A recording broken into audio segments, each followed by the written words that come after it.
I am Claire Davies, 33 years old, and I spent 5 years paying off my dead father's medical debts by fetching coffee for people who barely knew my name.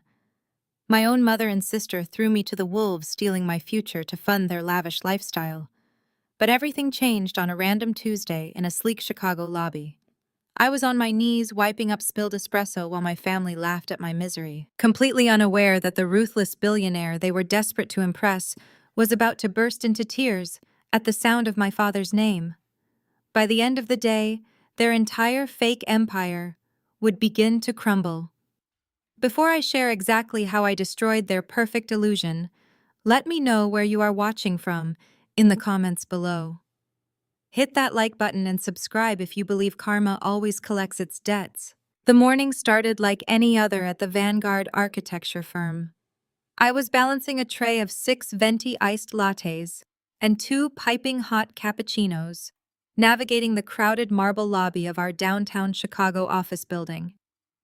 I had dropped out of my master's program in architecture 5 years ago, trading my blueprints and drafting tables for coffee runs and administrative tasks just to survive. My father William had passed away, and my mother claimed he left us drowning in medical bills. I took the burden upon myself working this grueling assistant job to keep my head above water, while my family magically seemed to thrive without a care in the world. I was just steps away from the private elevator banks when a sharp, deliberate shove caught my right shoulder. The cardboard tray tipped forward. Scalding hot espresso and sticky iced milk splashed all over my sensible black slacks and pooled onto the pristine white marble floor. I caught my balance and looked up. Standing there with a perfectly manicured hand over her mouth in mock surprise was my younger sister Madison. She was 29 years old, dressed in a custom cream pantsuit that cost more than my rent, and she was smiling a wicked, satisfied smile. "Oh my goodness, Claire," Madison said, her voice dripping with artificial sweetness. "You really should watch where you are going. You are always so terribly clumsy." Right behind her stood my mother, Beatrice. She looked me up and down with absolute disgust, adjusting her designer handbag on her arm. Beatrice had always made it clear that Madison was the golden child, the one destined for greatness, while I was simply the disappointing college dropout who ruined her own life. They treated my existence as a stain on their perfect high society image. Every family dinner, every holiday, they reminded me that dropping out of school was my ultimate failure, conveniently ignoring the fact that I only did it to save our family from bankruptcy. Madison, having never worked a hard day in her life, reveled in my daily misery. She lived in a luxury penthouse paid for by mysterious funds my mother always claimed came from wise investments. "Look at you," Beatrice sneered, shaking her head. "Absolutely pathetic. You are 33 years old and still fetching drinks like an intern. This is exactly why I tell my friends you are working overseas. I cannot bear the embarrassment of admitting my eldest daughter is a glorified maid." I stood there silently gripping the empty cardboard tray. I had learned long ago that defending myself only fueled their cruelty. Then Andre stepped forward. Andre was Madison's husband, a 32-year-old real estate developer whose flashy suits and arrogant smirk masked a desperate need for constant validation. He wrapped his arm around Madison's waist and looked down at me as if I were something he had scraped off his shoe. They were here for a massive pitch, a desperate attempt to secure funding for Andre's latest luxury high-rise project. "Do not just stand there soaking wet," Andre barked, snapping his fingers at me loudly. "Clean this mess up immediately. My investors are arriving any minute, and I will not have my wife's sister making us look like garbage before a $200 million pitch." He reached into his pocket, pulled out a crumpled $20 bill, and tossed it so it landed right in the puddle of spilled coffee at my feet. "Go buy yourself a new shirt from a thrift store," Andre laughed. "Now get on your knees and wipe this up before someone important sees you." I clenched my jaw, my heart hammering against my ribs. I wanted to scream, but the threat of losing my job forced me downward. I grabbed a stack of napkins from the nearby reception counter and sank to my knees on the cold marble. I focused on soaking up the brown liquid while my family stood above me, whispering and laughing at my absolute humiliation. Suddenly, the atmosphere in the lobby shifted entirely. The ambient chatter died down. The heavy brass doors of the executive elevator slid open with a soft, echoing chime. Harrison Thorne stepped out. He was 62 years old, a legendary billionaire, and the undisputed king of Chicago commercial real estate. He was the exact man Andre was here to beg for money. Harrison radiated pure power, dressed in a charcoal bespoke suit, flanked by two massive security guards. His expression was stern, his eyes scanning the lobby with the cold calculation of a man who owned the world. Andre instantly straightened his tie, shoving his arrogance aside to put on a sycophantic smile. He stepped forward eagerly, ready to intercept the billionaire and grovel for his attention. Mr. Thorne, Andre began, his voice practically trembling with eagerness. "What an absolute honor to see you today." But Harrison Thorne did not even look at Andre. He was striding right past them, heading straight toward the main glass exit doors. I was still on the floor, tossing the wet napkins into a bin. As Harrison walked past me, his left hand swung downward. The harsh lobby lighting caught something on his index finger, a flash of bright silver and vivid green. I froze completely. My breath caught in my throat. I stared at the ring on the billionaire's hand. It was a heavy platinum band, intricately carved with geometric architectural lines, encasing a flawless square-cut jade stone. It was not just a similar ring. It was exact. It was the unique custom piece my father, William Davies, had designed and cast himself before he died. He always told me it was a symbol of a sacred promise. I did not think. I did not consider my job, my mother's wrath, or Andre's $1 million pitch. I simply reacted.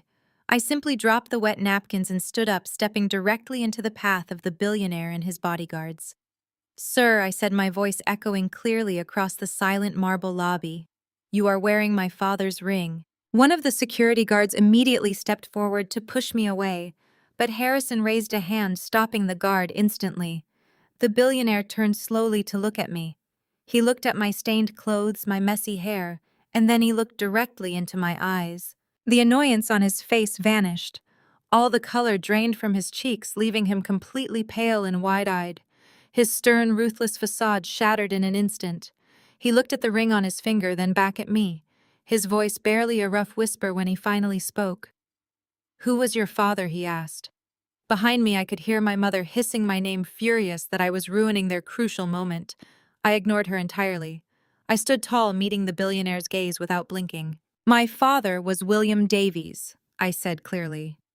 Harrison Thorne, the ruthless titan of Chicago real estate, took a trembling breath. To the absolute total shock of everyone standing in the lobby, heavy tears welled in his eyes and began to spill down his weathered cheeks. The silence in the lobby was shattered by my mother's frantic, high-pitched voice. "Mr. Thorne, please forgive her," Beatrice stammered, rushing forward with her hands raised in a placating gesture. "She is unwell. She has been mentally unstable for years since dropping out of school. I apologize profusely for this embarrassment. She has no idea what she is talking about." Harrison Thorne did not even glance at my mother. He kept his tear-filled eyes locked on my face, searching my features as if trying to find a ghost. Andre stepped up beside my mother, attempting to salvage his ruined pitch. "Sir, I assure you my firm has no affiliation with her behavior," Andre said smoothly. "Security can escort her out right now." "Do not touch her," Harrison growled. His voice was low, but it commanded absolute authority. The sheer force of his tone made Andre physically recoil. Harrison wiped his face with the back of his hand, his demeanor snapping from vulnerable to terrifyingly decisive. He gestured sharply to the two massive bodyguards flanking him. "Keep those people away from me," Harrison ordered, pointing directly at my mother, sister, and brother-in-law. "Do not let them take another step forward." Before Beatrice could utter another desperate apology, Harrison gently placed a hand on my coffee-stained sleeve. He guided me past my stunned family, ignoring their gasps of shock. The security guards instantly formed a human wall, physically blocking Andre and Madison from following us. We walked swiftly down the marble corridor and stepped into an empty, soundproof executive boardroom. Harrison shut the heavy oak doors behind us, locking out the noise and the chaos of the lobby. The room was completely silent. I stood there shivering slightly in my ruined clothes, gripping my hands together. Harrison paced to the other end of the long mahogany table, took a deep breath, and turned back to face me. "William Davies was your father," Harrison stated. It was not a question. It was a desperate confirmation. "Yes," I replied, my voice shaking slightly. "He died 5 years ago. He was a struggling architect. He left us with nothing but medical debt. I had to drop out of my master degree program just to keep my family from going bankrupt." Harrison stared at me as if I had just spoken a foreign language. His brow furrowed in deep confusion, and then a look of pure, unadulterated horror washed over his features. "A struggling architect," Harrison repeated the words, sounding foul in his mouth. "Left you with nothing, Claire. Your father was not a struggling architect. He was an absolute visionary. He was a savant." I shook my head, unable to process what he was saying. My mother had always told me my father's small design firm was a massive failure. She claimed he squandered his talent on pipe dreams, while she carried the financial burden. Harrison walked back over to me and held out his left hand, displaying the platinum and jade ring under the boardroom lights. 30 years ago, William and I started Thorn Industries in a cramped basement. Harrison explained, his voice thick with emotion. "I had the business acumen, but your father had the genius. He designed the foundational blueprints that put this entire city on the map. He hated the spotlight, hated the corporate politics. He wanted to remain anonymous so he could focus purely on the art of architecture. He let me be the face of the company, but he was the spine. We had these rings custom cast. They were our partnership pact, our brotherhood." Harrison paused, letting the weight of his words settle over me. "Claire, your father was the silent co-founder of Thorn Industries. He owned 40% of this empire." The air vanished from the room. My knees suddenly felt weak, and I had to lean against the edge of the mahogany table to keep myself upright. 40%. Thorn Industries was worth billions. But the medical bills, I whispered, my mind racing through the past 5 years of hell. The hospital sent invoices for hundreds of thousands of dollars. My mother showed them to me. I have been working minimum wage jobs, giving her every paycheck just to keep the collection agencies away. Harrison's face darkened with a fury that made the room feel incredibly cold. He pulled a sleek smartphone from his suit pocket and dialed a number, putting it on speaker and placing it on the table between us. "Get me the legal archives on the William Davies estate." Harrison barked into the phone the second it was answered. "I need the trust executor details and the medical insurance payouts from 5 years ago, now." We waited in agonizing silence for less than 2 minutes before a voice crackled through the speaker. "Mr. Thorne," the voice said, "William Davies had premium executive health coverage through our corporate policy. All of his end-of-life medical care was completely covered. 0 out-of-pocket expenses. Furthermore, his estate included a $50 million cash trust specifically designated for his eldest daughter, Claire Davies." My heart stopped beating. The words echoed in my ears, bouncing off the soundproof walls. $50 million. 0 medical debt. "Who is currently managing that trust?" Harrison asked, his eyes locked on my face. The voice on the phone typed rapidly. "The primary trustee is Beatrice Davies. She submitted legal documentation 5 years ago, claiming Claire Davies had been formally disowned and estranged. The secondary beneficiary, Madison Davies, was granted access to the funds alongside Beatrice." "Hang up," Harrison ordered. The call ended, leaving a suffocating silence. I stared blankly at the polished wood of the table. The past 5 years of my life flashed before my eyes. The nights I went to bed hungry, the days I cried over my abandoned blueprints, the endless grueling shifts fetching coffee for executives who treated me like dirt, the eviction notices I narrowly avoided. All of it was a lie. My mother had not just hidden my father's success. She had actively forged documents to steal my $50 million inheritance. She had faked medical bills to bleed me dry of my meager minimum wage earnings, ensuring I remained trapped in poverty, so I could never fight back. And she used my father's money to buy her designer clothes, to fund Madison's luxury penthouse, and to bankroll Andre's flashy real estate ventures. I thought of Madison intentionally spilling hot coffee on me in the lobby. I thought of Andre throwing a crumpled $20 bill at my feet, telling me to get on my knees. They were doing it using my own money. They were living the high society life on the stolen bones of my father's legacy. Claire Harrison said gently, taking a step toward me. I had no idea. Your mother presented legally binding documents. We thought you walked away from the family. We thought you wanted nothing to do with us. I can fix this right now. I can freeze their accounts. I can have the funds transferred back immediately. I closed my eyes. I expected to feel tears. I expected to break down and sob over the years I had lost. But as I stood there in my coffee-stained clothes, I felt absolutely no sadness. The grief that had weighed me down for half a decade instantly evaporated. In its place, a cold, hard, terrifying rage began to crystallize in my chest. I opened my eyes and looked at Harrison Thorne. No, I said, my voice eerily calm. Do not freeze the accounts. Do not transfer the funds. Harrison looked taken aback. Claire, they stole $50 million from you. They are using your father's money. I know, I replied, a slow, predatory smile creeping onto my face. But if you just take the money back, they will only lose their bank accounts. I want them to lose everything. I want their reputations destroyed. I want their pride shattered. I want them to feel the exact same humiliation they forced me to endure for 5 years. Harrison studied my face, the billionaire recognizing a ruthlessness that mirrored his own. A small, approving smile touched the corner of his mouth. What do you need me to do? He asked.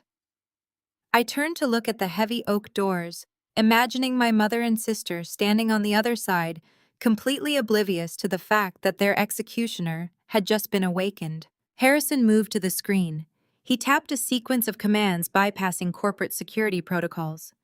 The screen flickered to life, illuminating the room with legal documents. He accessed the highly classified archives of Thorne Industries, specifically the files tied to my father's estate. I stepped closer, my eyes scanning the projected images. There it was, a formal declaration of estrangement supposedly signed by me, severing my ties to the family. Below it sat a revised will naming Beatrice as the sole executor of my father's assets. Just look at the signature, Harrison said, pointing to the bottom of the estrangement document. I stared at the looping, erratic ink. It was a poor forgery of my handwriting. Beatrice had not even tried to make it look authentic. She simply paid someone to accept it. She brought this to our legal department a week after William died. Harrison explained, his voice thick with guilt. She had a lawyer named Gregory Walsh. He validated everything. He provided sworn affidavits that you abandoned the family, struggled with substance abuse, and that William intentionally wrote you out of the primary trust to protect the company. My chest tightened. Gregory Walsh. I remembered him. He was a slick attorney who hovered around my mother at parties. That is not the worst part, Harrison said, pulling up a new set of files. These were medical records.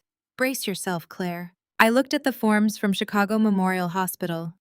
They were my father's end-of-life directives.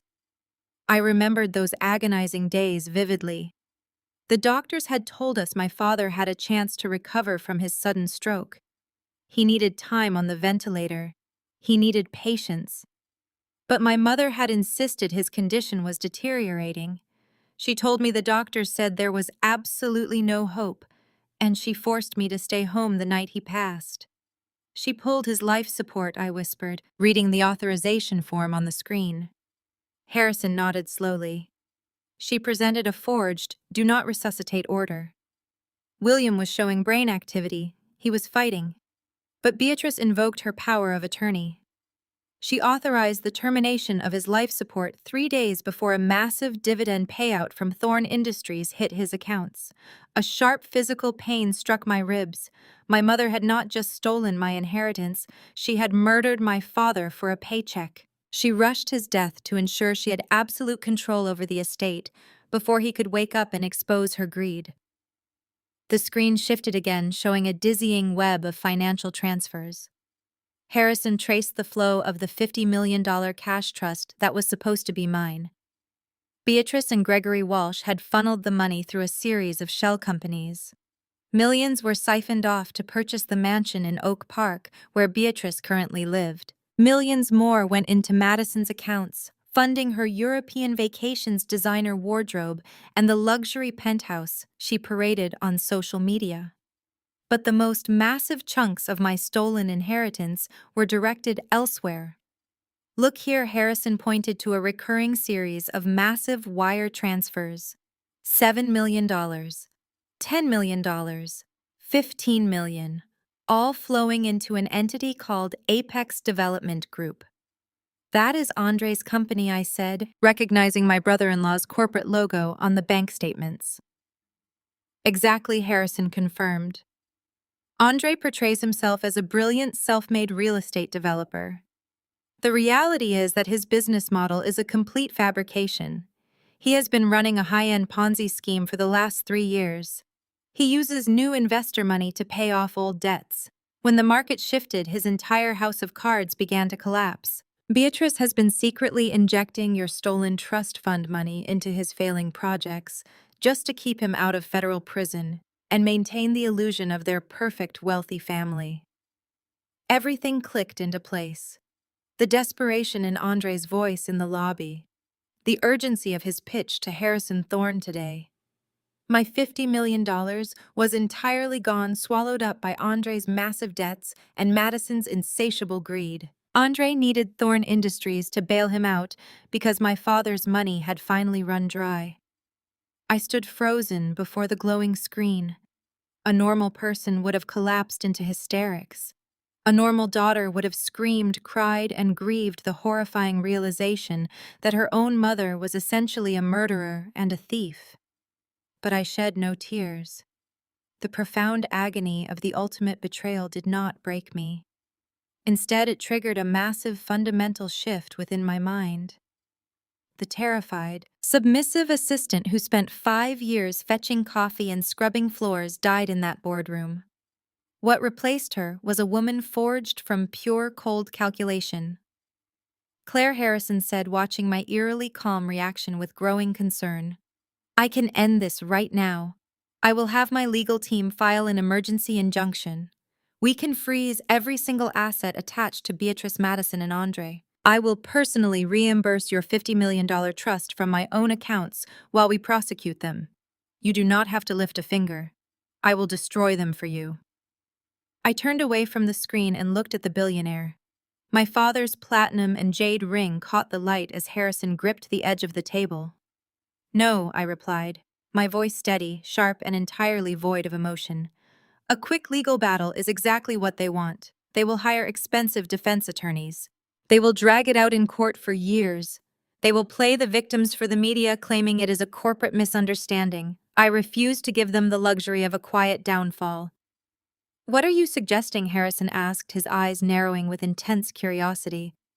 They built their entire empire on my father's blood. And my stolen future, I said, stepping closer to the billionaire. Their greatest asset is not their money. It is their ego. It is their carefully crafted, fake, pathetic high society image. If you freeze their accounts today, they simply go bankrupt quietly. I want them to lose everything publicly. I want them to be utterly humiliated in front of the exact elite circles they are so desperate to impress. I want them to beg me. Harrison looked at me, a slow, dangerous smile spreading across his weathered face. He understood my vision completely. We shared a silent agreement to burn their fake empire to the ground.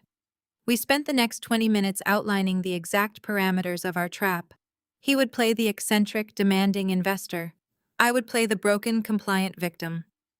Once we had our strategy locked into place, Harrison adjusted his tie, wiped all traces of vulnerability from his features, and walked out of the soundproof doors to face the slaughter. Down the hall inside the grand executive conference room, the atmosphere was suffocating. Andre was sweating through his expensive designer cologne. His real estate empire, Apex Development Group, was secretly bleeding cash. Andre was running a massive Ponzi scheme using new investor money to pay off old debts, and the walls were closing in fast. The federal authorities were already sniffing around his shell companies. If he did not secure Thorne Industries' backing for his proposed Chicago skyscraper today, he would be trading his tailored suits for a federal prison jumpsuit before the end of the fiscal quarter. Harrison entered the room like a localized hurricane. He did not shake hands with anyone. He did not offer any polite pleasantries whatsoever. He marched directly to his seat at the very head of the long glass table and stared coldly at Andre. Terrified by the billionaire's imposing presence, Andre launched into his desperate pitch. He displayed flashy three-dimensional renderings of a massive luxury tower, throwing around empty corporate buzzwords about vertical integration, demographic shifts, and premium profit margins. Beatrice and Madison sat rigidly beside him, nodding eagerly, perfectly playing their roles as supportive high society elites. Harrison let Andre sweat through 10 grueling, torturous minutes of his presentation before slamming a heavy hand flat onto the glass table. The sharp crack made Beatrice jump violently in her seat. Harrison leaned forward, his piercing gaze locking onto Andre's panicked eyes. He called the pitch uninspired, derivative, and entirely devoid of true architectural soul. Andre's face drained of color.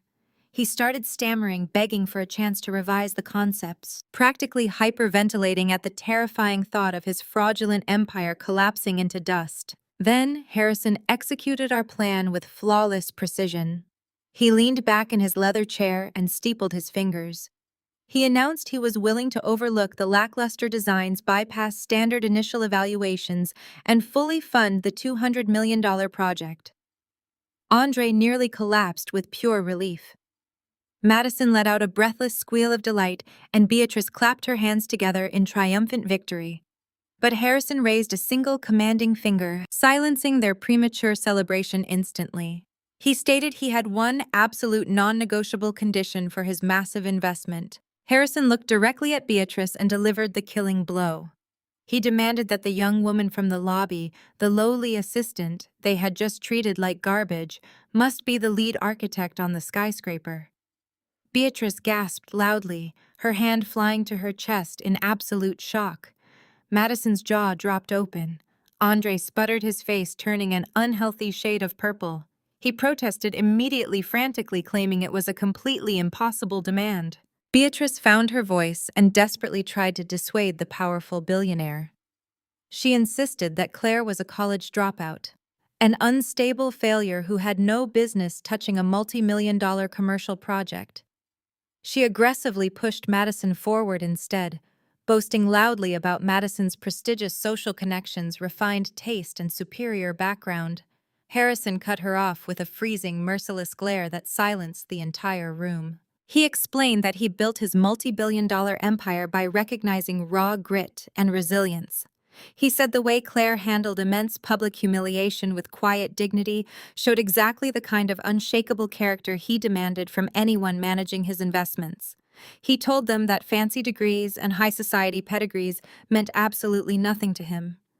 He valued loyalty, endurance, and grace under extreme pressure, qualities that Claire possessed and they clearly lacked. Harrison stood up deliberately, buttoning his suit jacket to signal the meeting was over. He issued his final, devastating ultimatum. Either Claire Davies was officially named the lead architect and given full creative control over the project, or Thorne Industries would not invest a single cent into Apex Development Group. He gave them exactly 48 hours to secure her signature on a binding contract.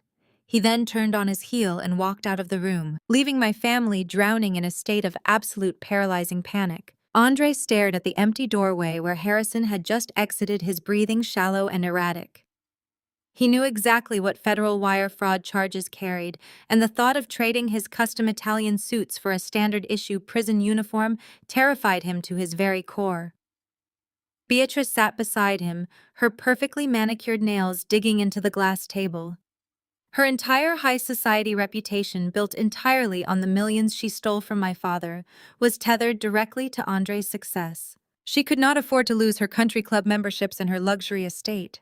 The sheer irony of their predicament was glorious. They had absolutely no other choice but to crawl into the gutters they had banished me to and beg for my help. The bait was set perfectly, dangling right in front of their desperate, greedy faces, shimmering with false hope. They thought they were manipulating a broken, submissive daughter into saving their sinking ship. They had no idea they were walking blindly into a meticulously designed trap, ready to be stripped of their dignity, their wealth, and their freedom. My revenge had officially begun, and I was going to relish every single second of their impending absolute destruction. I sat on the edge of a lumpy mattress in my freezing studio apartment staring at the peeling wallpaper. The radiator in the corner clanked uselessly, pumping out cold air that made me wrap my thin cardigan tighter around my shoulders. For 5 years, this miserable shoebox had been my entire world. It smelled of cheap bleach and old cooking grease. It was a place designed to break a person's spirit. But tonight, the biting cold felt entirely different. It felt bracing. It felt like the perfect arena for the performance of a lifetime. I knew they were coming. Harrison and I had predicted their desperation perfectly. Right on schedule, a heavy, frantic pounding echoed against my flimsy wooden door. It was not a polite knock. It was a demand. I stood up, taking a moment to perfect my posture. I let my shoulders slump. I practiced a look of weary defeat, forcing my eyes to widen in mock anxiety. When I pulled the door open, my mother and sister pushed past me without a single word of greeting.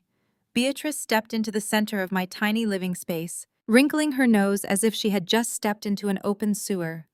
She pulled her designer fur coat tightly around herself, refusing to let the expensive fabric touch my thrift store chairs.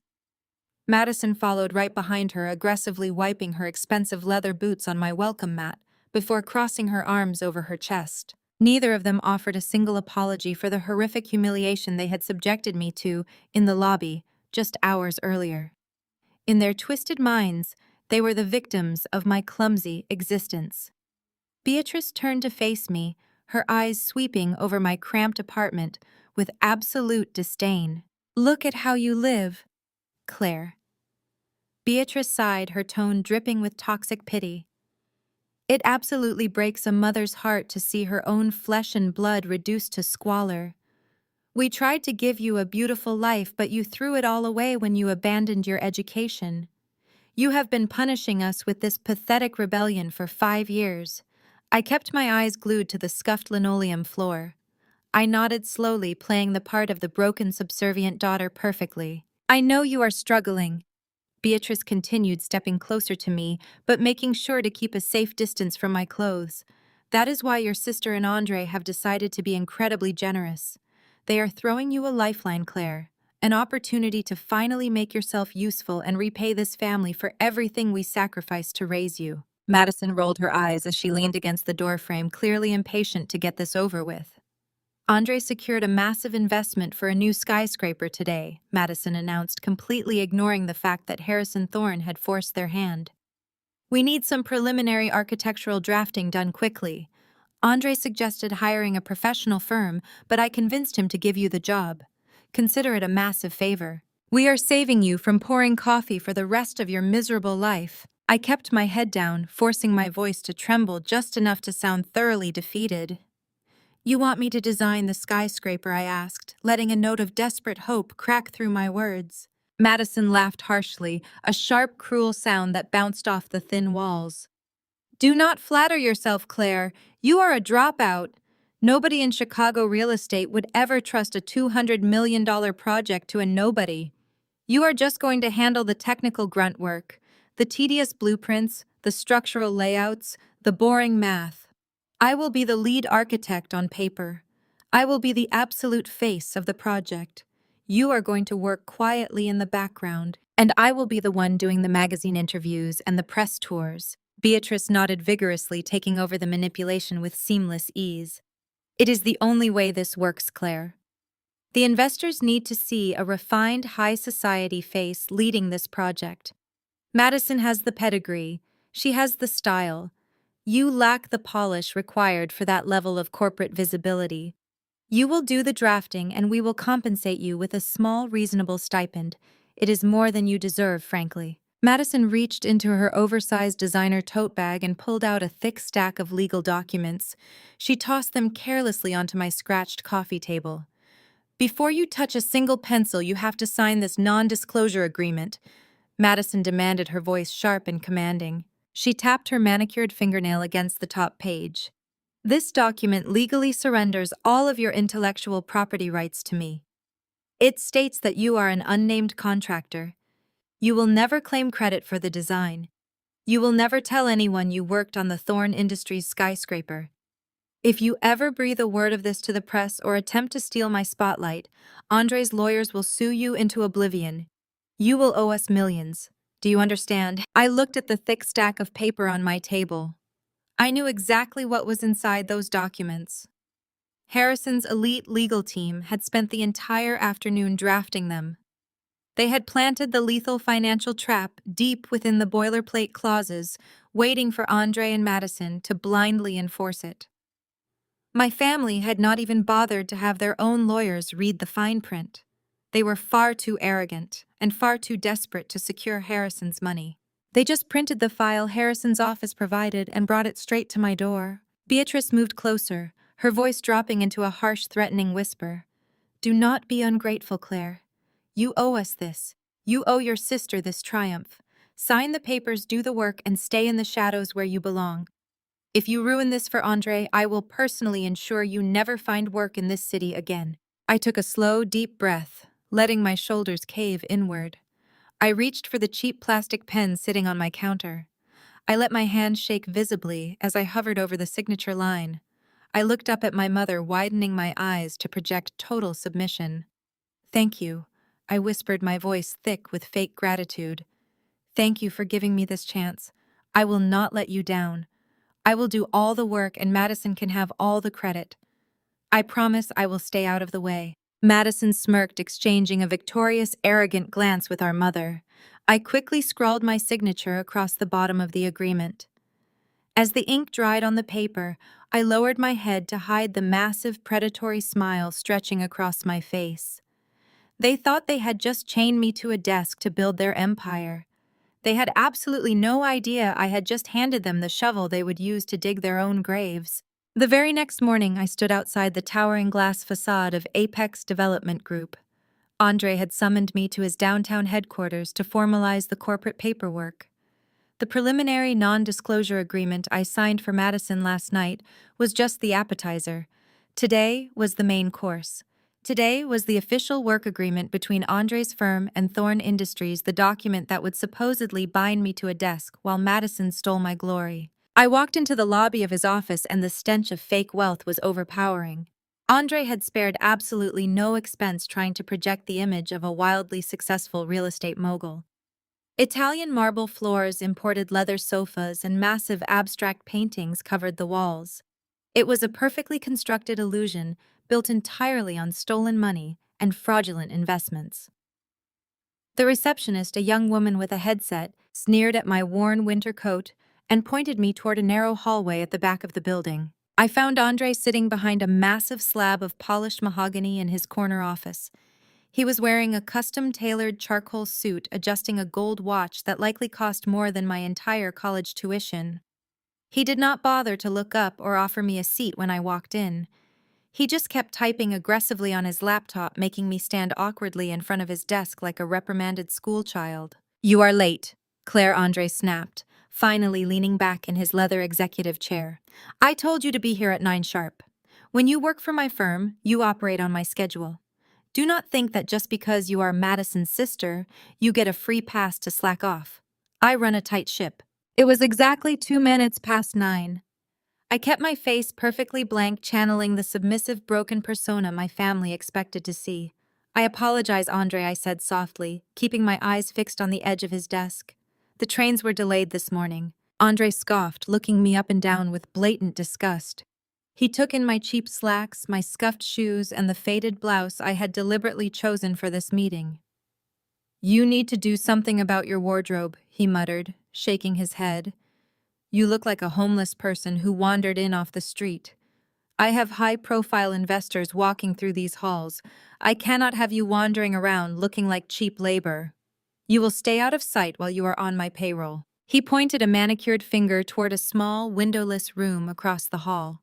It was barely larger than a supply closet, crammed next to the roaring server racks and a massive industrial printer. That is your desk, he declared.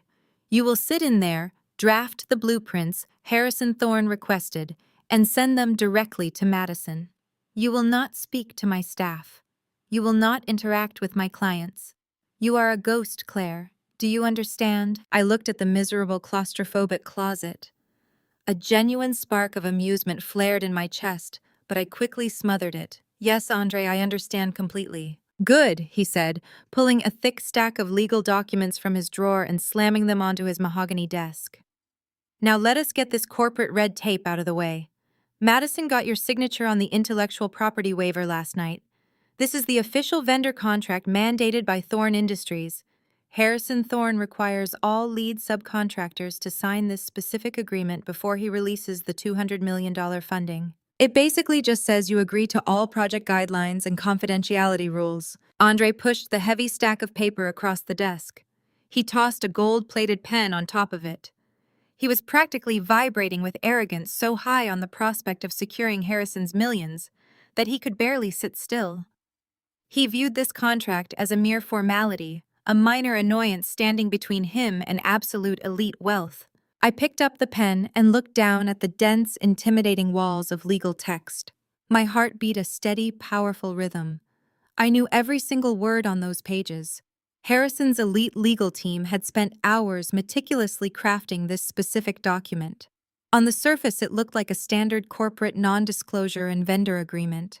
It outlined project scopes, delivery timelines, and confidentiality clauses. But buried deep within the labyrinth of legal jargon on page 47 was a lethal financial trigger, a poison pill. The clause was brilliantly disguised under sections regarding fiduciary compliance and corporate liability. It explicitly stated that by signing the agreement, the chief executive officer of Apex Development Group granted Thorne Industries absolute uncontested collateral over all personal and corporate assets if any financial discrepancies, fraudulent accounting, or illegal fund mismanagement were discovered during the project's life cycle. Because Andre was currently running a massive Ponzi scheme, his entire corporate structure was one giant financial discrepancy. By placing his signature on this document, he was not just agreeing to build a skyscraper. He was unknowingly signing over his cars, his bank accounts, his fraudulent shell companies, and the massive suburban mansion my mother had secretly used as collateral to fund his sinking ship. Sign the last page, Claire, Andre demanded, checking his gold watch impatiently. I have a celebratory lunch at noon, and I need to scan this over to Harrison's lawyers before I leave. I flipped to the back of the thick packet. I signed my name on the subcontractor line, keeping my hand perfectly steady. I slid the packet back across the sleek mahogany desk. Andre grabbed the gold pen and flipped to the primary executive signature line. He did not read a single paragraph. He did not consult a lawyer. He was completely blinded by his own towering ego, utterly convinced he was the smartest man in the room. With a swift, arrogant flick of his wrist, Andre signed his name right on the dotted line. The trap slammed shut. There it is, Andre smirked, tossing the pen aside and leaning back in his chair with a look of supreme victory. You just helped seal the biggest real estate deal in Chicago history, Claire. Try not to mess up the blueprints. I would hate to have to fire my own sister-in-law. Now get into the closet and start drafting. I want the first floor schematics on Madison's desk by Friday. I nodded meekly and gathered my worn tote bag. I turned around and walked out of his opulent corner office, heading straight for the tiny windowless room he had assigned to me. The second the heavy door clicked shut behind me, isolating me from his view, I let out a long, slow breath. I pulled out my phone and sent a single text message to Harrison Thorne. The ink is dry. Andre thought he was a king sitting on a throne of stolen money. He had absolutely no idea that with one arrogant signature he had just handed the entire kingdom over to the woman he forced into a closet. The poison pill was officially active, and the countdown to their absolute destruction had just begun. Over the next 2 weeks, I transformed that windowless supply closet into a war room. I worked in the shadows, drafting the most spectacular structural blueprints of my career. Every line, every elevation, every load-bearing calculation was a masterpiece of modern architecture. I poured my father's brilliance and my own relentless discipline into those files. When I finally emailed the completed package to Madison, I knew the trap was fully primed. Andre and Madison took my work and paraded into Harrison Thorne's executive suite like conquering royalty. They slapped my immaculate designs onto the conference table, taking complete credit for every stroke of genius. Harrison played his part flawlessly. He examined the blueprints, acted suitably impressed by Madison's fake architectural prowess, and gave Andre the preliminary green light. Harrison formally announced that the $200 million funding was officially in the pipeline, pending a standard 30-day processing window. That preliminary nod was all it took to completely shatter Andre's fragile grip on reality. The mere promise of incoming billionaire status triggered a manic spending spree. Andre practically sprinted out of Harrison's office and immediately began bleeding cash he did not actually possess. Within 48 hours, he purchased a brand new custom matte black Ferrari. He upgraded his entire executive wardrobe to imported Italian silk and bought Madison a diamond tennis bracelet that cost more than a suburban house. Madison immediately flooded her social media feeds with photos of her new jewelry and her husband's luxury car, captioning her posts with nauseating quotes about how hard work and sheer brilliance always pay off. Sitting in my cramped closet checking the digital feeds on my phone, I watched them celebrate their impending wealth. They were completely intoxicated by their own arrogance. But behind the glossy social media filters and the roar of the Ferrari engine, Andre's financial reality was a ticking time bomb. His real estate empire was a massive Ponzi scheme, and a Ponzi scheme requires constant massive influxes of fresh cash to silence the older investors.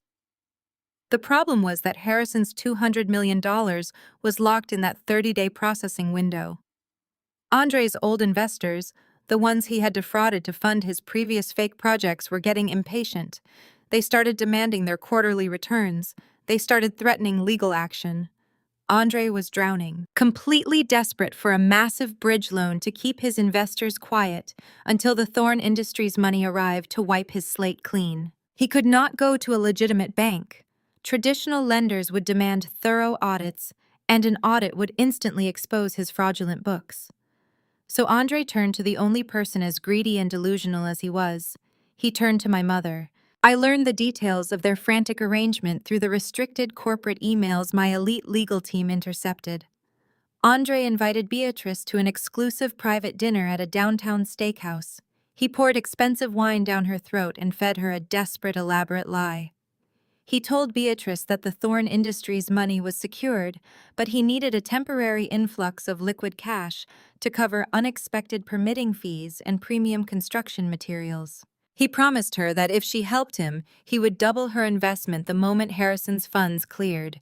He painted a picture of absolute high society dominance, promising Beatrice an entire wing in the new skyscraper named in her honor. Beatrice was completely blinded by her sickening obsession with status. The thought of having her name plastered in gold lettering on a downtown Chicago high-rise erased any remaining shreds of common sense she possessed. But Beatrice did not have liquid cash. She had spent the last 5 years draining the $50 million she stole from my father's trust, wasting it on luxury vacations, designer bags, and keeping up appearances among her snobby country club friends. Her only remaining asset was the sprawling suburban mansion in Oak Park. Andre knew this. He manipulated her, perfectly convincing her to secretly remortgage the family estate. Because traditional banks moved too slowly and asked too many questions, Andre connected Beatrice with a predatory private lending firm. It was a firm known for handing out massive sums of cash overnight, but with astronomical, completely predatory interest rates. Beatrice, convinced that she would be a billionaire's mother-in-law within 30 days, signed the property over without a second thought. She mortgaged the home where my father had lived and breathed, handing the cash directly to a fraudster. What Beatrice and Andre failed to realize was the absolute beautiful irony of their actions. The predatory lending firm they used was secretly acquired by Thorn Industries just days prior, operating under a shell name perfectly orchestrated by Harrison and myself. When Beatrice signed the mortgage papers, she did not just borrow money from a random lender. She placed the deed to the family mansion directly into my hands. I now held the debt. I held the collateral. By signing the poison pill contract, Andre had already surrendered his corporate assets to Thorn Industries.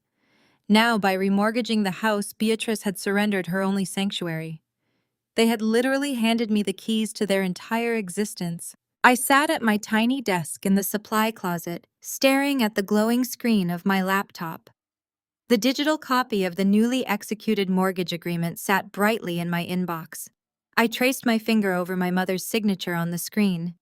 The financial dominoes were now perfectly aligned, standing in a neat, unbroken row, waiting for the slightest push to bring the entire facade crashing down into dust. They were spending money that did not exist to impress people who did not care, all while the daughter they discarded held the matches to burn their empire to the ground. The trap was locked. The escape routes were barricaded. All that was left was to set the stage for their public execution, and Beatrice herself was about to give me the perfect venue to do exactly that. 2 days later, the invitation arrived. Beatrice summoned me to Le Sommet, one of the most exclusive Michelin star restaurants in downtown Chicago. It was a place where reservations took months, and the tasting menu cost more than my monthly rent. My mother had booked a private dining room to celebrate what she called the dawn of their new dynasty. She invited me via a brisk text message, making it absolutely clear that my presence was a mandatory family obligation. I knew exactly why she wanted me there. A queen needs a peasant to step on to feel truly powerful. I selected my wardrobe with absolute precision. I wore the most faded, ill-fitting blazer I owned, pairing it with scuffed flats and a plain cotton blouse. I wanted to look exactly like the defeated assistant they believed me to be. When I arrived, the maitre d' looked at me with disdain before escorting me to the private room. I pushed open the heavy velvet curtain and stepped inside. The scene was a masterclass in fraudulent wealth. Beatrice Madison and Andre were seated around a circular table covered in crisp white linen. 3 empty bottles of vintage champagne already sat in silver ice buckets. They were laughing loudly, clinking glasses in a toast to their imaginary brilliance. Madison spotted me first. Her eyes raked over my cheap blazer, and a cruel smile stretched across her face. She wore an emerald green silk dress, her wrist heavy with the diamond bracelet Andre bought her using stolen money. Claire Madison purred, her voice dripping with condescension. "You actually came, and you wore that. Tell me, did you find that blazer in a dumpster behind the firm, or did you actually pay real money to look that tragic?" Beatrice chuckled into her flute, not even bothering to greet me properly. She waved a dismissive hand toward the only empty chair at the table, situated as far away from Andre as possible. "Sit down," Claire Beatrice commanded. "Try not to ruin the aesthetic of the evening. We are here to celebrate your sister and your brother-in-law for securing the Thorn contract. Show proper gratitude." I pulled out my chair and sat down silently. Before resting my hands on my lap, I slipped my smartphone out of my pocket. I tapped the screen, opened the voice memo application, and hit the red record button. I slid the phone face down next to my water glass, ensuring the microphone was perfectly positioned to capture every word spoken at that table. I was not going to miss a second of their arrogant confessions. The servers arrived, bringing out course after course of extravagant food: truffle-topped risotto, butter, poached lobster, and perfectly seared Wagyu beef. Andre ordered another bottle of champagne that cost thousands of dollars, oblivious to the fact that his accounts were essentially frozen. He leaned back in his chair, swirling the expensive liquid in his glass, and turned his predatory gaze toward me. "You know," Claire Andre began, his tone dripping with patronizing arrogance, "you really should be thanking me tonight. If I had not generously allowed you to handle the grunt work for Madison's designs, you would still be scrubbing floors and fetching lattes. I gave you the opportunity of a lifetime. You are finally part of a historic project, even if you are just the invisible help." I kept my eyes on my plate, cutting a small piece of steak. I nodded meekly, refusing to take the bait. My silence only fueled his massive ego. He wanted a reaction. He wanted me to fight back so he could crush me down again. Andre leaned forward, placing his elbows on the table, wanting to ensure I caught every syllable. "Look at us, Claire," he sneered, gesturing between himself and Madison. "Look at what we have built. We secure billionaire investors. We design skyscrapers. We own this city." Then he looked at my worn blazer and laughed softly. "And look at you. You dropped out. You gave up. You have absolutely no vision and no drive. You need to accept your place in the world." Some people are meant to rule, and some are meant to serve. Be grateful we threw you a bone to chew on. The sheer audacity of his statement echoed in the private dining room. Beatrice nodded in absolute agreement, slicing her lobster with a satisfied smirk. Madison reached over and patted Andre's arm, staring at me as if I were a pitiable animal locked in a cage. They genuinely believed their own lies. They believed Madison drew those brilliant blueprints. They believed Andre charmed Harrison Thorne with his business acumen. They believed Beatrice was the grand matriarch of a thriving dynasty. I chewed my food slowly and swallowed. The steak tasted like ash, but the moment was delicious. My phone sat right there on the tablecloth, silently recording Andre bragging about his dominance while sitting on a throne built of debt and fraud. Every cruel joke, every arrogant boast, every dismissive insult was being immortalized in high-definition audio. "I am very grateful," I said softly, looking up and meeting Andre's gaze. "I know my place. I know exactly what I am meant to do." Andre chuckled, raising his glass to me in a mock toast. "Good girl. Now eat your dinner. You have to be back in your closet tomorrow." I picked up my fork and continued to eat. I let them boast about the upcoming groundbreaking gala. I listened as Madison described her expensive public relations campaign.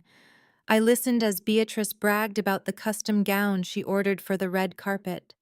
They spent the next hour inflating their fragile, massive egos without stopping at all. I smiled and let them keep talking while I ate my cold lobster in absolute peace, knowing the end was coming for their entire fake empire.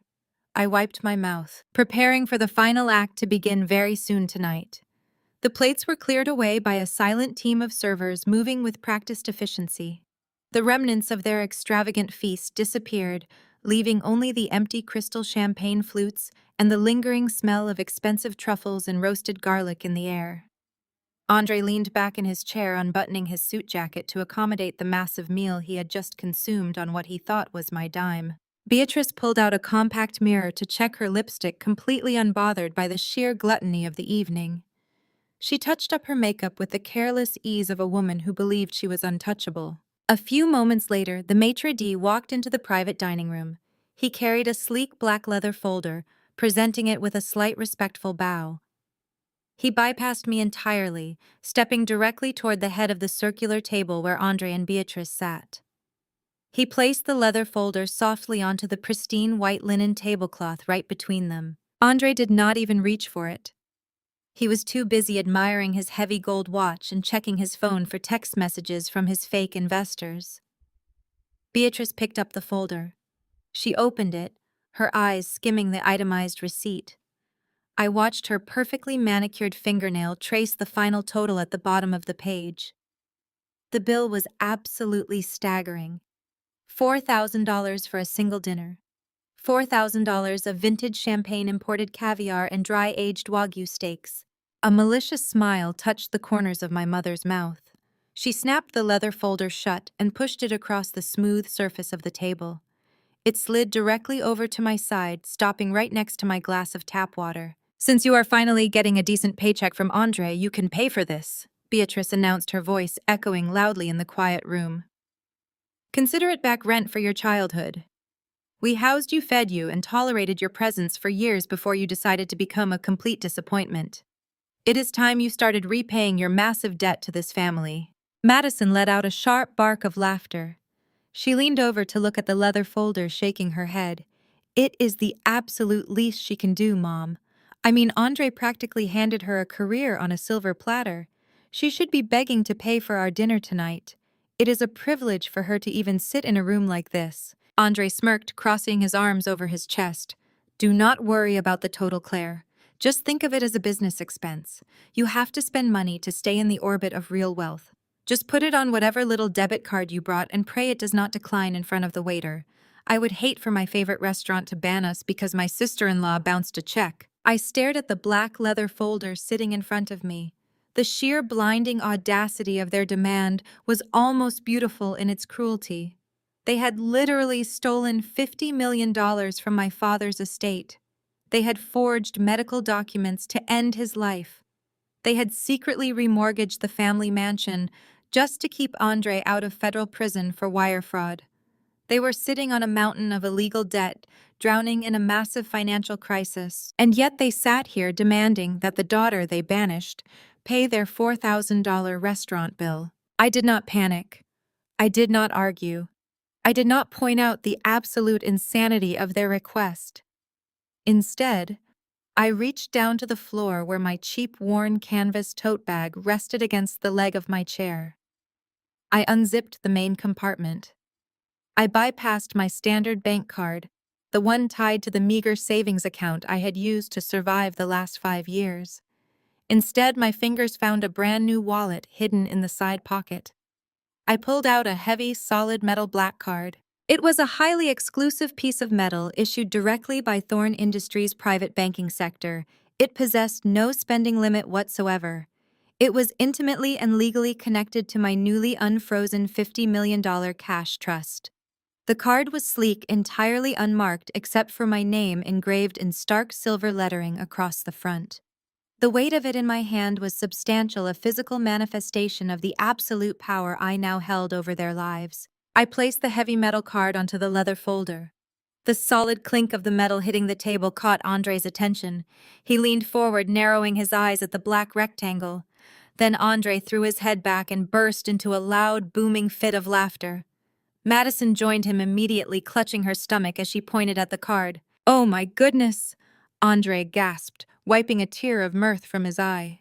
"Please tell me you did not fall for one of those predatory credit card scams. They send those fake metal cards to desperate people with terrible credit scores just to make them feel important. What is the interest rate on that thing? 30%? 40%? You are going to be paying off this lobster dinner for the next 10 years. Madison giggled cruelly, sipping the last drop of her champagne. "Let her use it, Andre.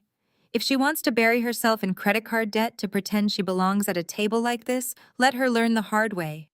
It is so pathetic, it is actually funny to watch." Beatrice shook her head with a look of profound disappointment. "Just sign the receipt, Claire, and let us leave. I cannot bear to watch you try to act like a high roller. It is embarrassing for all of us." I did not utter a single word to correct their massive delusion. I let them laugh. I let them mock the heavy metal card, completely unaware that the piece of plastic they were ridiculing held more wealth than their entire fraudulent bloodline had ever generated. I sat perfectly still, savoring the absolute irony of the moment. They were laughing at a billionaire while sitting on the edge of complete financial ruin. The waiter returned to the private room. He picked up the leather folder, noticing the heavy metal card immediately. His professional demeanor slipped for a fraction of a second, his eyes widening slightly as he recognized the tier of wealth sitting in his hands. He looked at me with sudden, profound respect, bowed deeply, and hurried away to process the transaction. When he returned, he placed the receipt directly in front of me, handing me a sleek silver pen. I picked up the pen. I kept my posture relaxed, but I lifted my chin. I looked directly across the table at Andre. I locked my eyes onto his, refusing to look away, refusing to blink. I maintained dead, unwavering eye contact with the man who had stolen my father's money. I pressed the pen to the paper and signed my name with slow, deliberate strokes. I signed away $4,000 without a single flinch, silently sealing their arrogant delusion. I handed the folder back to the waiter and offered him a polite smile, knowing that my quiet submission was merely the calm before the devastating storm. I placed the metal card back into my cheap tote bag, my heart beating with the steady rhythm of a predator about to snap the final trap shut. Before anyone could push back their chairs to leave the private dining room, I reached into my canvas tote bag one final time. I pulled out a single neatly folded sheet of paper and slid it across the white linen tablecloth directly toward Andre. "What is this?" Andre asked, his voice thick with vintage champagne and supreme irritation. He picked up the paper with 2 fingers, holding it as if it were contaminated. "Just a standard addendum for the construction timeline," I said, keeping my tone perfectly flat and subservient. "Madison needs it finalized so the city planning office can approve the zoning permits by Friday. The Thorn Industries Compliance Department requested your signature to authorize the preliminary site surveys." Andre rolled his eyes so hard I thought they might get stuck. He scoffed, tossing the paper back onto the table. You are such a bureaucratic drone, Claire. This is exactly why you will never be anything more than a glorified assistant. Real visionaries do not bog themselves down with permit addendums and red tape. We hire people like you to handle the miserable little details. He did not read a single sentence on that page. He did not ask his legal counsel to review the document. Fueled by absolute arrogance and a staggering amount of alcohol, Andre simply clicked his gold pen and scrawled his massive, messy signature across the bottom line. He shoved the paper back toward me, completely oblivious to the fact that he had just signed his own financial death warrant. That single sheet of paper was not a zoning permit. It was a legally binding authorization granting Thorn Industries the immediate right to conduct a hostile forensic audit of Apex Development Group. By signing it, Andre effectively waived his right to hide his fraudulent books and gave my elite financial team full access to every hidden shell company he operated. The trap was locked, and he had handed me the key with a smile. I slipped the signed document back into my bag, thanked them for the lovely evening, and walked out into the cold Chicago night. The following week was a masterclass in the illusion of grandeur. It was the week of the massive groundbreaking gala for the new skyscraper, and my family was determined to soak up every possible ounce of fake glory. Madison hired one of the most expensive public relations firms in the city, using funds Andre had essentially stolen from his previous investors. Within days, her face was plastered across high society blogs and local architectural magazines. The PR team spun a ridiculous, fabricated narrative painting Madison as Chicago's newest architectural prodigy. Articles praised her innovative vision and her relentless dedication to reshaping the city skyline. She did not know how to read a structural load-bearing chart, but she certainly knew how to pose for the cameras in a designer hard hat. Beatrice was equally consumed by her own vanity. Blinded by greed and her absolute obsession with high society status, she went on a reckless spending spree. She marched into an exclusive designer boutique downtown and purchased a $15,000 beaded evening gown, entirely on credit.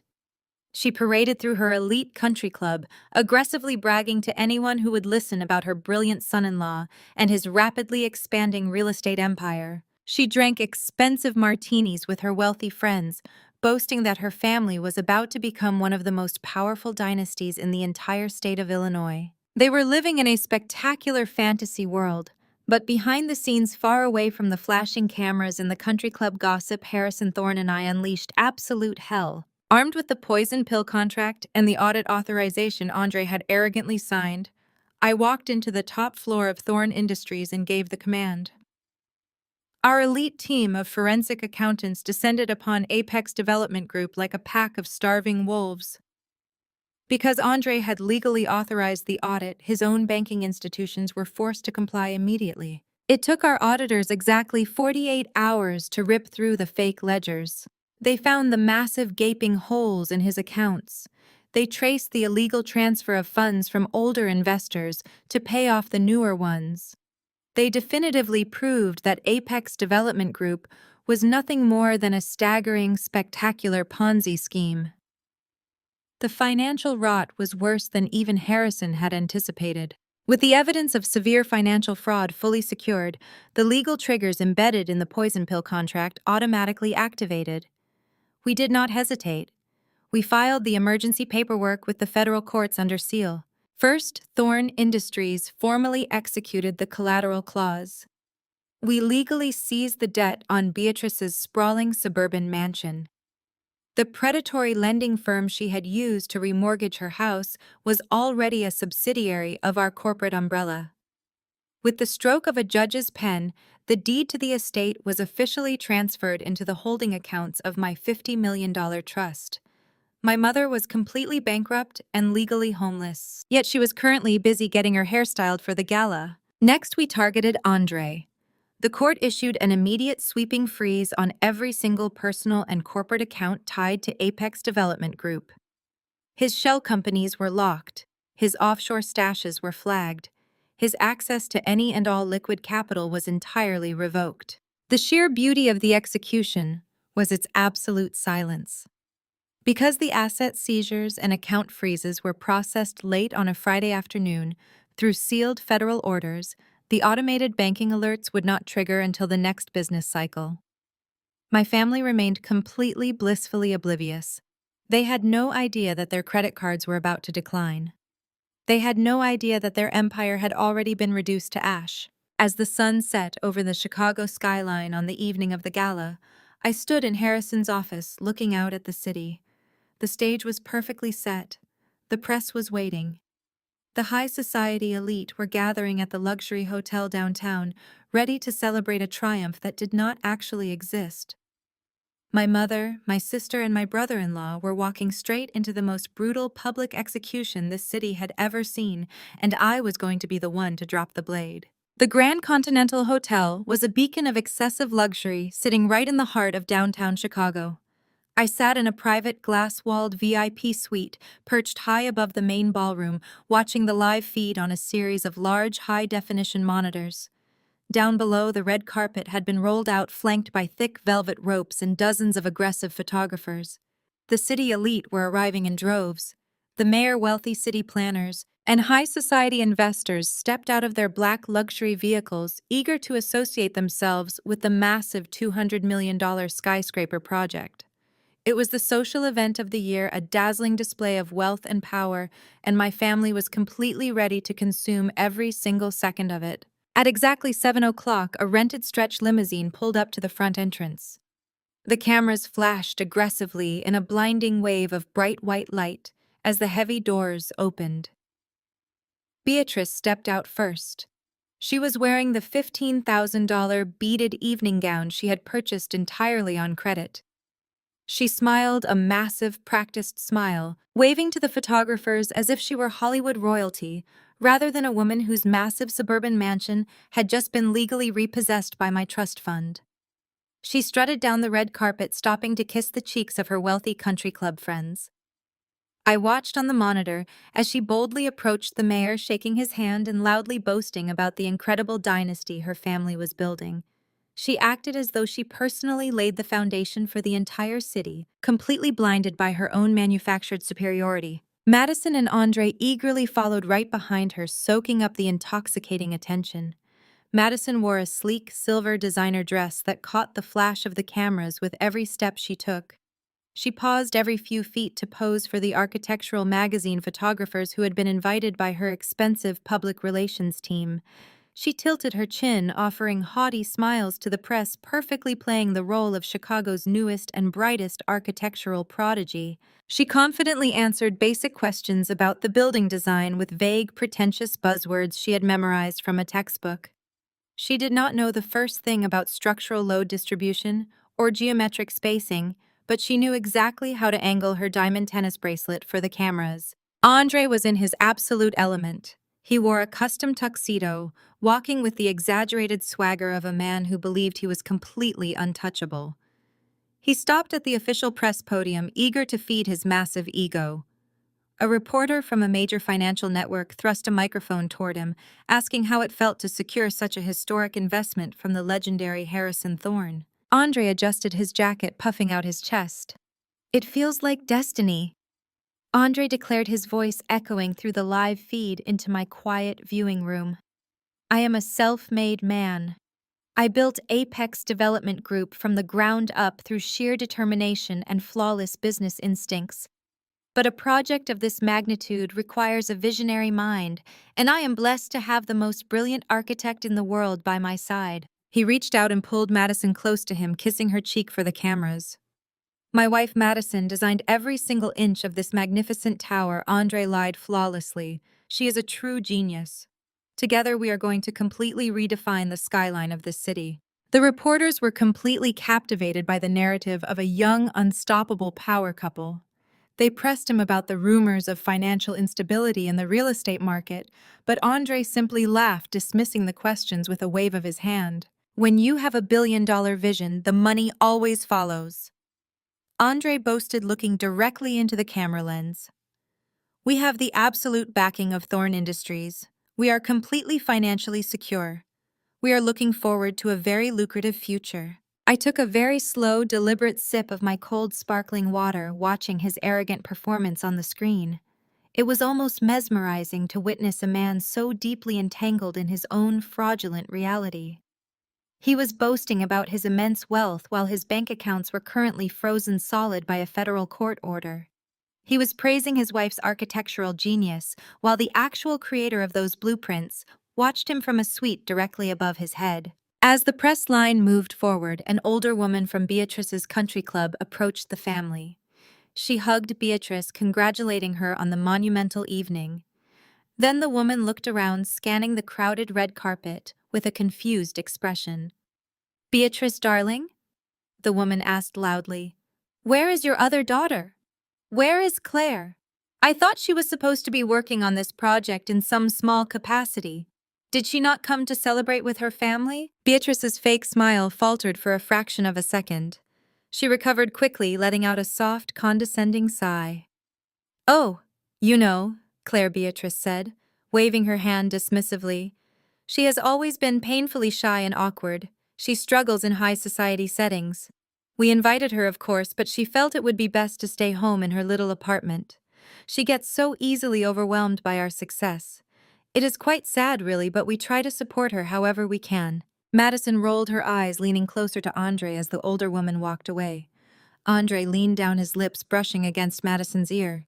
The microphone attached to a nearby camera crew was sensitive enough to catch his quiet, venomous whisper. "Do not worry about her," Andre murmured, a cruel smirk twisting his features. "The trash took itself out. She is probably sitting in that freezing closet right now, crying over her drawing board. She knows she does not belong in a room with people like us. Tonight is about winners, not pathetic dropouts." Madison giggled, nodding in agreement. "You are right. I am honestly glad she stayed away. She would have shown up wearing some terrible thrift store outfit and humiliated us in front of the mayor. It is much better this way." They turned back to the cameras, plastering their perfect glowing smiles back onto their faces. They linked arms with Beatrice and marched through the grand gilded doors of the main ballroom, fully prepared to accept the thunderous applause of the elite crowd waiting inside. Up in the private suite, I stood up from my chair and smoothed the lapels of my custom-tailored power suit. I looked at the monitor one last time, watching the heavy ballroom doors close behind my arrogant family. They truly believed I was hiding in the shadows, paralyzed by shame and poverty. They believed they had successfully stolen my inheritance, my blueprints, and my future. They thought they had won. I slowly glanced down at my watch. The crucial moment had finally arrived. I opened the door to the VIP suite and stepped out into the hallway where a team of federal agents and Harrison Thorne were quietly waiting for my signal. The stage was perfectly set. I was completely ready to bring their false empire down. The crystal chandeliers in the grand ballroom cast a warm golden glow over the hundreds of seated guests. I watched the live feed from my tablet as the mayor of Chicago stepped up to the crystal podium. He tapped the microphone, his booming voice commanding immediate silence from the elite crowd.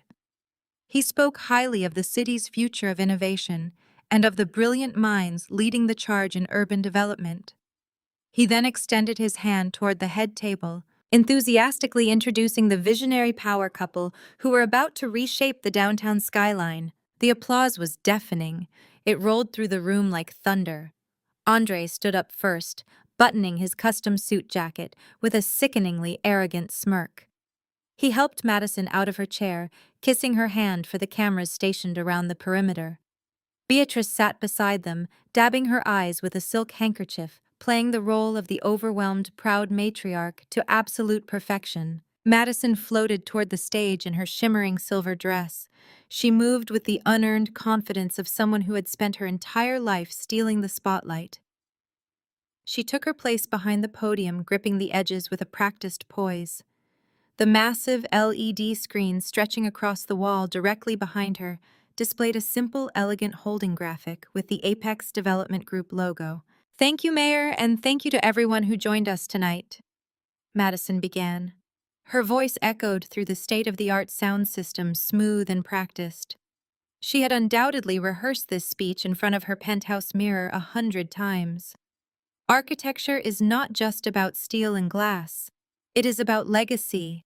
It is about creating a monument to resilience, family, and unyielding vision. When I sat down at my drafting table to design this $200 million skyscraper, I wanted to build something that reflected the absolute pinnacle of success.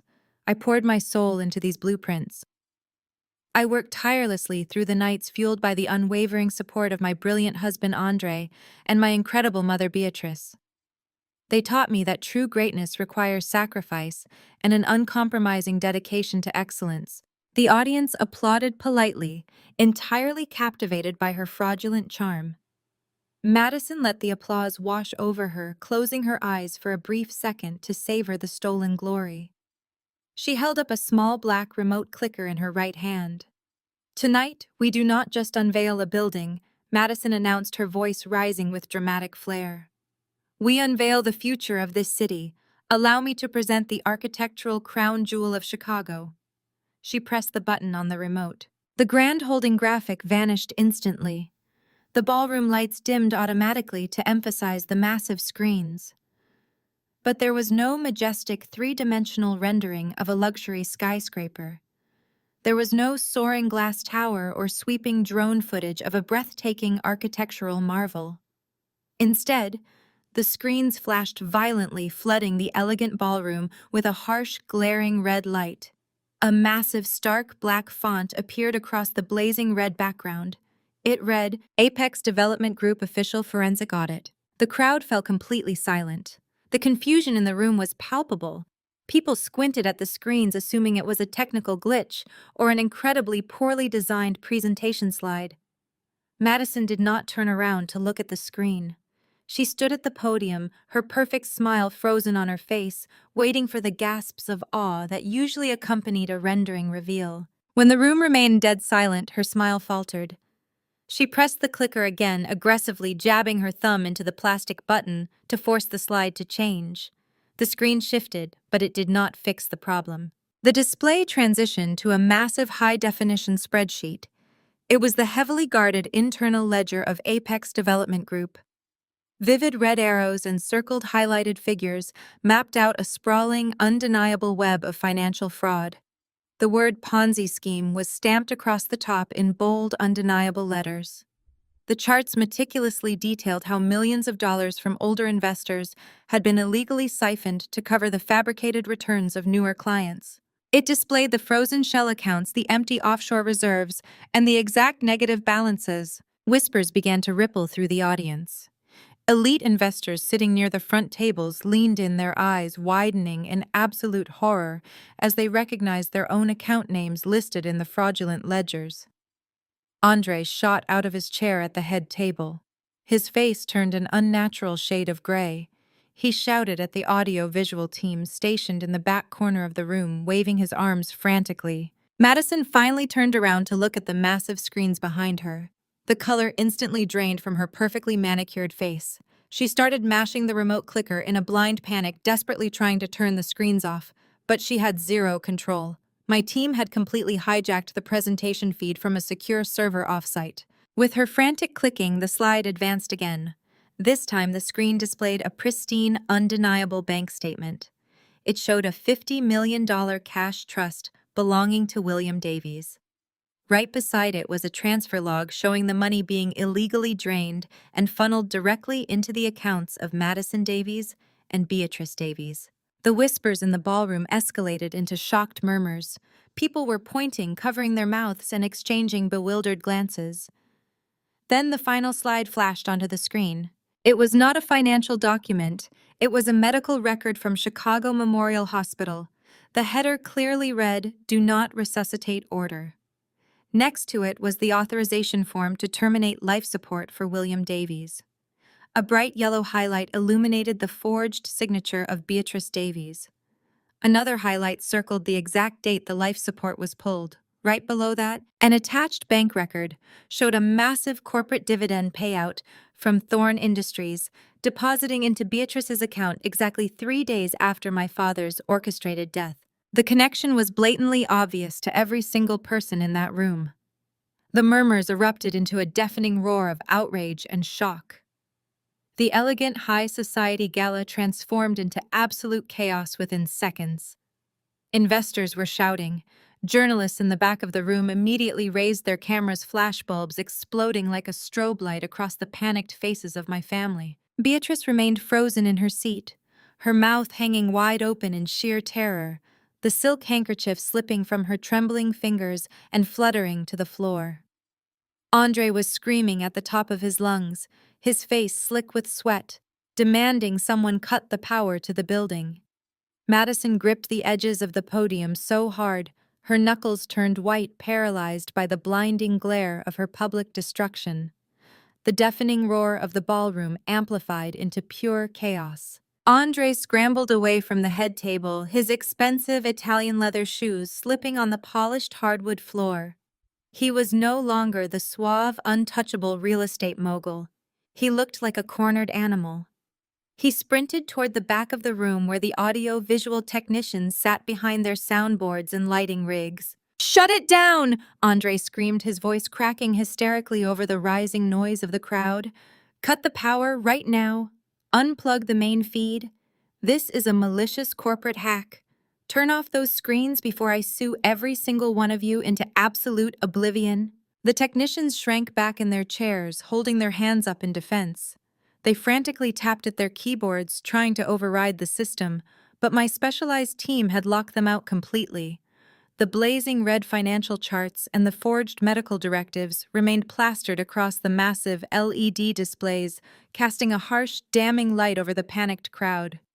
Investors were standing up shouting demands for their money. High society elites, who had just kissed Beatrice on the cheek, were now backing away from her table as if she carried a deadly virus. "Cut the power!"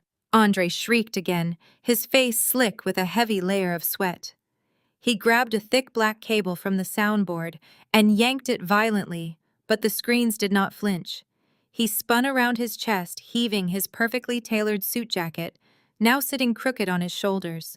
He looked wildly across the sea of angry investors, desperately searching for an explanation, an escape route, or someone else to blame for the spectacular collapse of his fraudulent empire. Then a sound echoed through the cavernous space, slicing directly through the shouting and the panic. It was the heavy, unmistakable thud of the main ballroom doors being thrown wide open. The massive mahogany panels struck the wall stops with a violent crash. The noise was so sharp and commanding that it forced the entire room into immediate silence. The aggressive flashing of the press cameras abruptly stopped. The shouting investors turned their heads toward the back of the hall. Andre froze, still clutching the useless black cable in his hands. I stepped through the threshold, stepping out of the shadows and directly into the blinding light of the ballroom. I was no longer the submissive, broken daughter in a cheap, worn blazer. I was no longer the ghost confined to a windowless supply closet. I was dressed in an impeccably tailored, razor-sharp midnight blue power suit that hugged my frame with absolute authority. The crisp lines of the fabric projected unyielding strength. My hair was pulled back into a sleek, severe style, highlighting the cold, sharp angles of my face.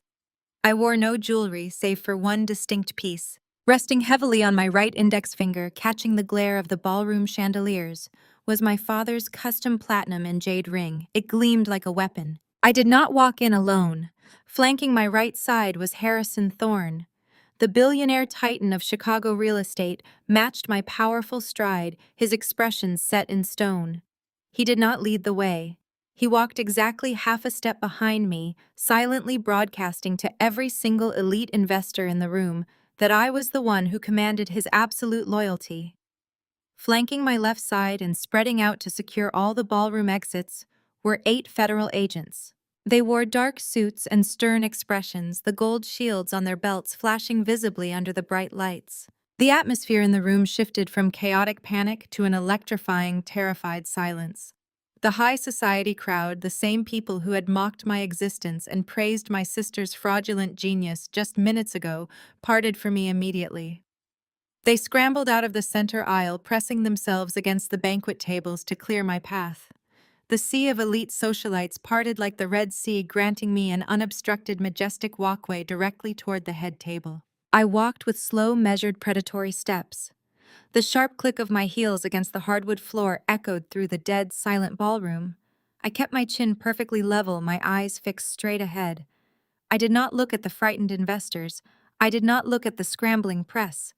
My gaze was locked entirely on my family. Madison was still standing behind the podium, trembling violently.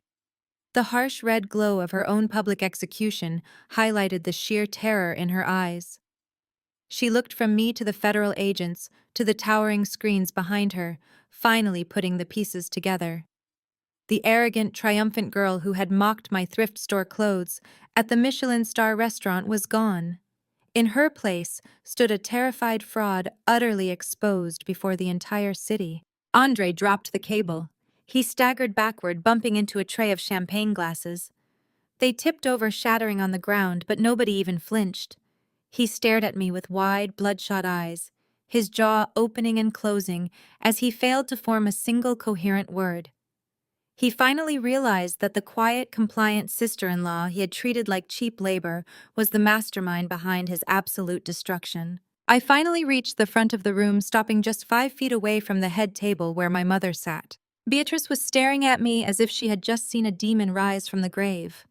Her perfectly styled hair seemed to lose its luster. Her $15,000 beaded evening gown suddenly looked like a cheap costume. She gripped a delicate crystal wine glass in her right hand, her knuckles white with tension. She looked at my midnight blue suit. She looked at Harrison Thorne standing loyally by my side. And then her eyes dropped down to my right hand. She saw the platinum and jade ring, the exact ring she thought she had buried alongside my father's memory when she pulled his life support. The sheer shock of the revelation completely severed her physical control. Beatrice's fingers went entirely numb. The crystal wine glass slipped smoothly from her trembling grip. It fell in slow motion, striking the polished wooden floor right at my feet. The sharp, piercing shatter of the crystal breaking into 100 glittering pieces broke the silence of the room. A pool of dark red wine splashed across the floor, looking exactly like the blood she had spilled to build her fake empire. I looked down at the shattered glass, then slowly lifted my gaze to meet my mother's terrified eyes. I offered her a small, freezing smile. The kind of smile a queen gives before ordering an execution. The shattered crystal at my feet was the only warning before Andre snapped. The paralyzing terror that had gripped him suddenly morphed into wild, volatile rage. He realized his entire existence was evaporating in front of his wealthiest investors. His eyes darted wildly, and then he locked onto me. Letting out a guttural, furious shout, Andre lunged across the polished floor. "You miserable little rat!" he screamed, his hands reaching out to grab my throat. "I am going to destroy you." I did not flinch. I did not even blink or take a step backward. Before Andre could get within 3 feet of me, 2 federal agents intercepted his charge. They moved with brutal, terrifying efficiency. One agent grabbed his extended arm, twisting it sharply behind his back, while the other shoved him hard against the edge of the head table. The heavy silver cutlery rattled loudly as Andre slammed into the wood, his expensive suit wrinkling as he was completely immobilized. He struggled uselessly against the agents, panting heavily, his face pressed against the white linen. Harrison Thorne casually stepped around the struggling fraudster. He walked directly to the crystal podium where Madison was still frozen in shock. Harrison reached out and took the microphone from the stand. The feedback whined sharply for a split second, commanding the absolute attention of every single person in the massive ballroom. "Ladies and gentlemen," Harrison began, his voice booming with rich, resonant authority that echoed off the vaulted ceiling. "You came here tonight to celebrate a monumental addition to the Chicago skyline. You were told a story of self-made brilliance and architectural prodigy. That story was a complete fabricated lie. But the building itself is very real, and the genius behind it deserves to be recognized." Harrison turned his imposing gaze toward me, extending his hand in a gesture of profound respect. "Allow me to introduce the 40% majority shareholder of Thorne Industries," Harrison announced, his words ringing out like a judge delivering a final verdict. "And the true brilliant architect of this entire project, Claire Davies." The ballroom erupted into a frenzy of gasps and frantic murmurs. Camera flashes blinded the room again as the press scrambled to capture the moment. Investors whispered aggressively to one another, pointing at me and then pointing at the glowing red screens displaying my father's stolen trust. "No," Madison shrieked, her voice cracking into a hysterical, desperate pitch. She gripped the edge of the table, her knuckles white. That is a lie. She is just an assistant. She is a dropout. I designed that building. I drafted the vision. She just did the math. She is trying to steal my spotlight. I stepped forward, leaving the protective circle of federal agents. I walked up the short stairs to the stage, my heels clicking sharply. I approached Harrison, and he handed me the microphone with a respectful nod. The heavy, cold metal felt perfect in my hand. I turned to look down at my sister. The golden child, the fake prodigy now drowning in her own exposed lies. "You designed the building, Madison?" I asked, my voice slicing through the noise of the crowd like a razor blade. It was a calm, steady tone forged from absolute steel. I did not yell. I did not raise my voice. I spoke with a quiet menace that demanded total silence. "Yes," Madison cried, tears of frustration ruining her immaculate makeup. "It was my vision. You signed a contract. You signed away your rights." I offered a slow, freezing smile. "If it is your vision," Madison explained the structural load distribution for the subterranean parking levels. "Tell these investors the tensile strength of the foundational rebar you supposedly selected for the shear walls. What is the calculated wind resistance coefficient for the top-tier penthouse suites you claim to have drafted from scratch?" Madison opened her mouth, but no sound came out. She stared at me completely blank, her eyes darting back and forth in sheer panic. She looked at the flashing cameras and the silent judging crowd. "Nothing," I asked softly, letting the silence stretch out and strangle her. "You cannot answer because you do not even know how to read a structural blueprint. You do not know the difference between a load-bearing column and a decorative pillar. You handed me a non-disclosure agreement in my freezing apartment and ordered me to do your grunt work in a windowless supply closet. But those blueprints bear my digital signature embedded in the metadata of every single file. You are a fraud, Madison. You are a highly publicized, completely hollow fraud." Madison let out a pathetic sob, covering her face with her hands as the journalists eagerly typed every word I said into their devices. I turned my attention away from my sobbing sister and looked down at Andre, who was still pinned against the table by the federal agents. "And then there is the visionary real estate mogul," I announced, my voice amplifying across the massive space. I pulled my smartphone from my pocket. I did not need to look at the screen, but I held it up for dramatic effect. "Let us talk about your unparalleled business instincts, Andre. You promised the people in this room a guaranteed 30% return on their investments. You hosted private dinners boasting about your endless capital." I stepped closer to the edge of the stage, looking out into the sea of wealthy elites. I locked eyes with a prominent city official sitting in the front row.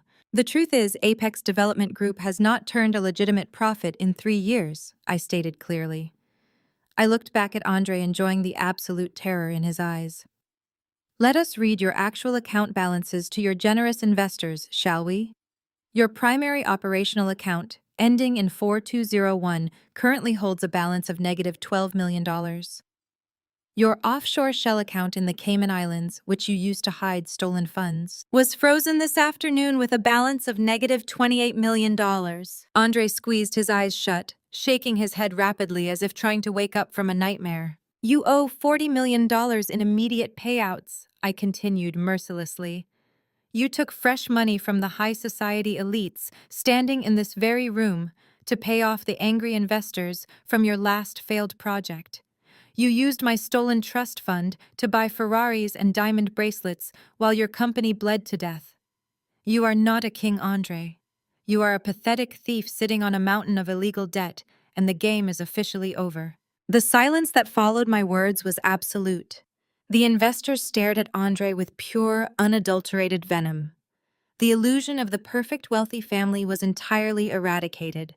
They were stripped bare, exposed as the greedy, desperate criminals they truly were. I stood tall on the stage, the microphone resting comfortably in my grip, looking out over the wreckage of their high society facade. The execution was completely public, devastatingly precise, and entirely flawless. But I was not finished yet. I turned my icy gaze toward my mother, ready to deliver the final fatal strike. Beatrice scrambled up from her chair, her face a mask of absolute panic. The shattered crystal of her dropped wine goblet crunched beneath her expensive heels as she rushed toward the short steps of the stage. Her carefully crafted high society persona was completely crumbling into dust before the flashing cameras of the local press. She was desperate to salvage whatever pathetic fragments remained of her reputation. She held her hands out, gesturing frantically for me to lower the microphone and stop the broadcast. "Claire, darling!" "Please." Beatrice hissed, her voice a shrill, breathless whisper intended only for me to hear over the murmurs of the crowd. "Stop this right now. You are making a horrific spectacle. Think of the family name. We can fix this quietly behind closed doors. Just put the microphone down, and we will go home to figure this out. We can talk about this like rational adults." I stared down at the woman who had forged medical directives to end my father's life just to secure a paycheck. I did not lower the microphone. I raised it closer to my lips. "The family name," I asked, my voice echoing like rolling thunder across the massive ballroom. "The same family name you tried to legally strip from me 5 years ago when you forged my signature on a formal estrangement declaration. The same name you dragged through the mud to steal my $50 million inheritance. There is absolutely nothing left to protect." I reached into the inner pocket of my tailored midnight blue suit jacket. I pulled out the crisp, neatly folded sheet of paper I had presented to Andre at the exclusive Michelin star restaurant. I held the document high in the air for the aggressive press cameras to capture in high definition. Andre thought this was just a minor zoning addendum, I announced to the silent, captivated crowd.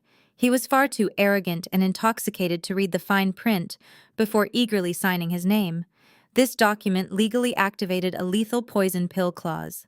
As of 5 o'clock this evening, Thorn Industries has executed a total uncompromising seizure of every single corporate and personal asset tied to Apex Development Group. The luxury cars, the offshore bank accounts, the fraudulent shell companies. All of it has been officially seized to cover his massive debts. Andre groaned loudly from where the federal agents still held him pinned against the white linen of the banquet table. Madison sank completely to the floor, burying her face in her shimmering silver dress, sobbing uncontrollably as the reality of her new poverty set in. Beatrice stood frozen at the base of the stage. Her chest heaved rapidly as she tried to process the absolute devastation of their fake empire. "At least we still have the estate," Beatrice muttered, her eyes wide with frantic, stubborn denial. "We will sell the house. We will hire the best defense lawyers in the city. We will fight this hostile takeover."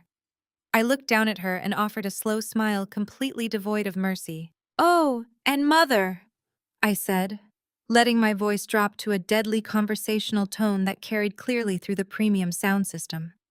Did Andre forget to mention how he funded his latest emergency payouts? He needed a massive bridge loan to keep his Ponzi scheme afloat before the Thorn money arrived. He used your Oak Park mansion as collateral for a predatory loan from a private lender. Beatrice stopped breathing entirely, the last remnants of color draining from her cheeks. "That private lending firm is a subsidiary of Thorn Industries," I revealed. "My trust fund purchased that exact debt this afternoon. The deed to the estate was legally transferred to my name 2 hours ago. You do not have a mansion to sell. You are officially homeless." The silence following my declaration hung over the ballroom like a physical weight. Beatrice stumbled backward. Her knees gave out and she collapsed directly onto the shattered crystal and spilled wine. She did not even notice the sharp shards slicing into her $15,000 gown. She simply stared at me, her mouth opening and closing silently, utterly broken by the realization that her entire aristocratic existence had been completely erased. Before anyone could utter a single word of comfort to the fallen matriarch, the lead federal agent stepped off the stage. He signaled to his team. The agents moved with terrifying, synchronized precision. 2 of them hauled Andre off the banquet table, forcing him to stand upright. They spun him around, kicking his legs apart to widen his stance. The sharp metallic click of heavy steel handcuffs ratcheting securely around his wrists echoed loudly through the cavernous hall. Andre, the agent, spoke, his voice projecting a lethal authority. You are under arrest for federal wire fraud, embezzlement, and conspiracy to commit financial crimes. You have the right to remain silent. Anything you say can and will be used against you in a court of law.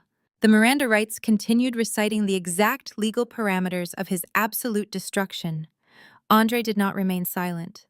The polished, arrogant real estate developer completely vanished, replaced by a terrified, sobbing coward.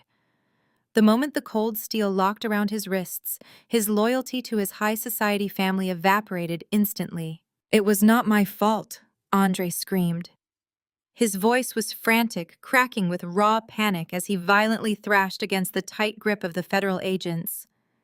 He whipped his head around to glare fiercely at my mother. "She made me do it. Beatrice forced me to take out those loans. She demanded the luxury cars. She demanded the country club memberships and the designer clothes. She said if I did not maintain the aesthetic of a billionaire, she would convince Madison to leave me. She knew about the fraudulent accounts for months. She told me to forge the audit reports." Beatrice gasped, clutching her chest as if she had just been shot. "You lying, pathetic rat!" Beatrice shrieked, scrambling to her feet despite the wine staining her knees. "I knew absolutely nothing about your criminal enterprises. You swore to me that the money was legitimate. You swore you were securing funding from legitimate banks." The high society investors in the front row watched the implosion with absolute disgust. The perfectly constructed illusion of a powerful unified dynasty was tearing itself apart right in front of the flashing press cameras. Madison pushed herself up from the floor. Her silver dress was ruined, wrinkled, and stained with spilled champagne. She looked at her husband in handcuffs, and then looked at the federal agents moving toward the head table to secure the remaining evidence. Her instinct for self-preservation kicked into high gear immediately. She did not run to Andre to comfort him. She did not proclaim his innocence. Instead, she threw him completely under the bus. "I had absolutely nothing to do with his business," Madison cried out, pointing an accusing finger directly at her own husband. "I do not know how to read financial ledgers. I do not know how to balance a corporate account. Andre just put papers in front of me and told me to sign them. He lied to me every single day. I am a victim of his financial abuse. I am innocent." Andre stared at his wife, his jaw hanging open in sheer disbelief. "You treacherous snake!" Andre roared, spitting the words with unadulterated venom. "You spent thousands of dollars a week on my credit cards. You demanded the diamond bracelets and the penthouse suite. You knew exactly where that money was coming from. You sat in my office and laughed when I told you we were using your sister to design the building so we could steal the credit.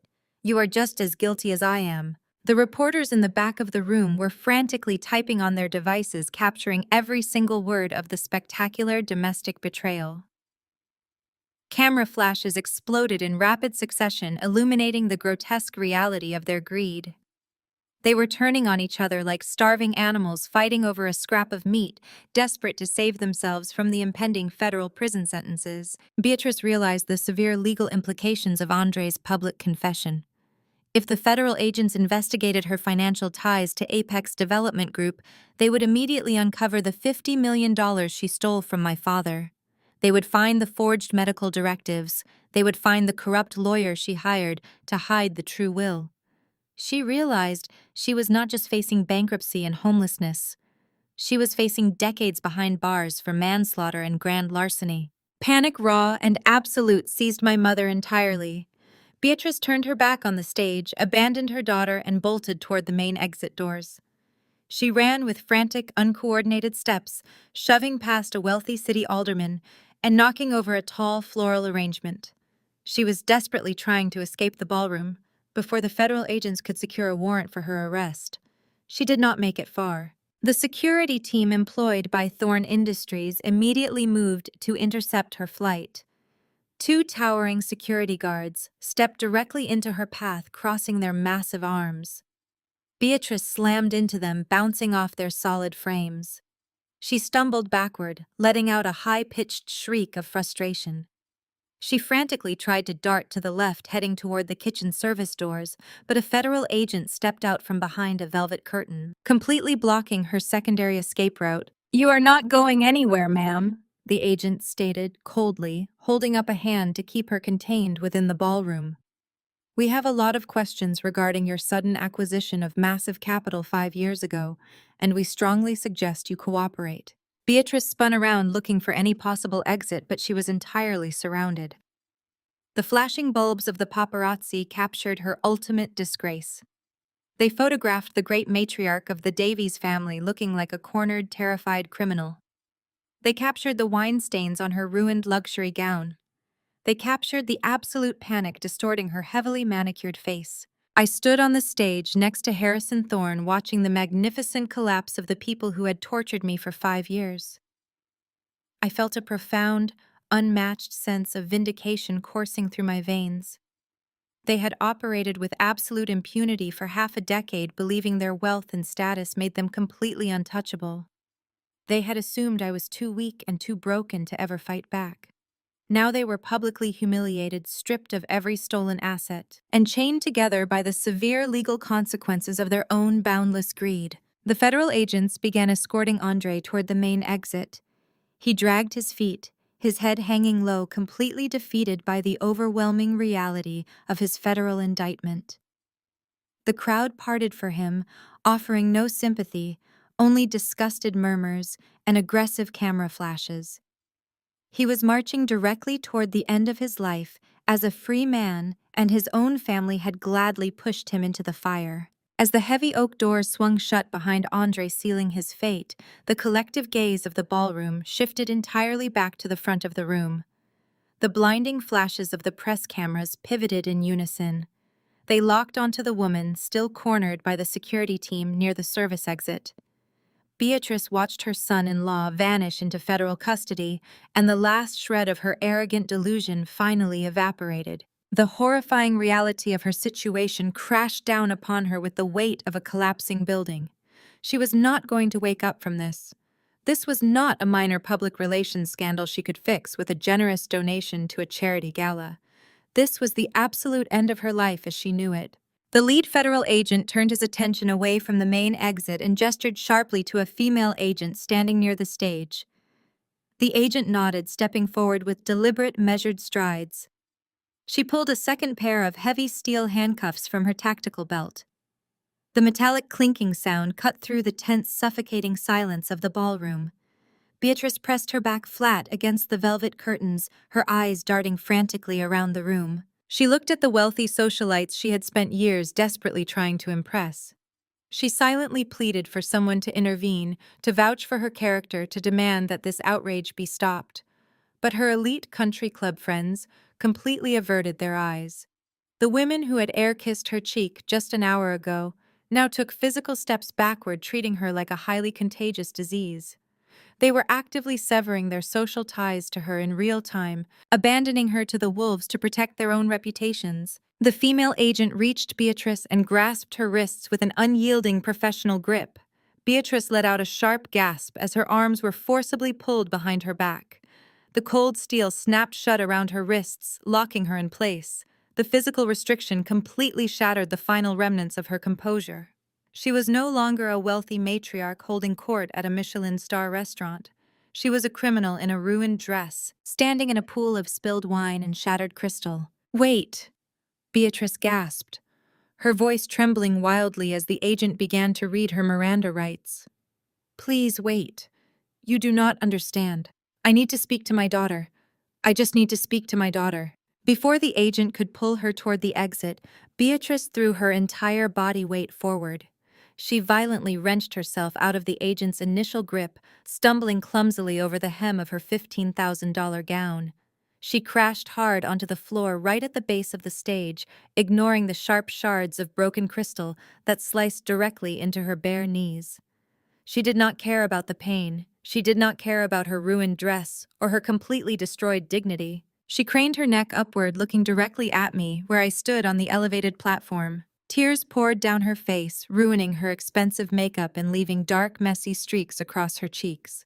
She sobbed hysterically, her chest heaving with raw, unfiltered panic. The cameras captured every single agonizing second of her desperate humiliation. "Claire," Beatrice wailed, her voice echoing painfully through the silent hall. "Claire, please, you have to stop this. Tell them to let me go. I am your mother. I gave you life. You can't do this to your own blood. I stood perfectly still on the stage, looking down at the pathetic weeping woman begging at my feet. I adjusted the cuffs of my midnight blue power suit, feeling the comforting weight of my father's platinum and jade ring on my finger. I looked into her eyes, searching for any trace of genuine remorse. There was none. She was not crying because she regretted stealing my inheritance or murdering my father. She was crying solely because she had been caught. She was mourning the loss of her mansion, her status, and her freedom.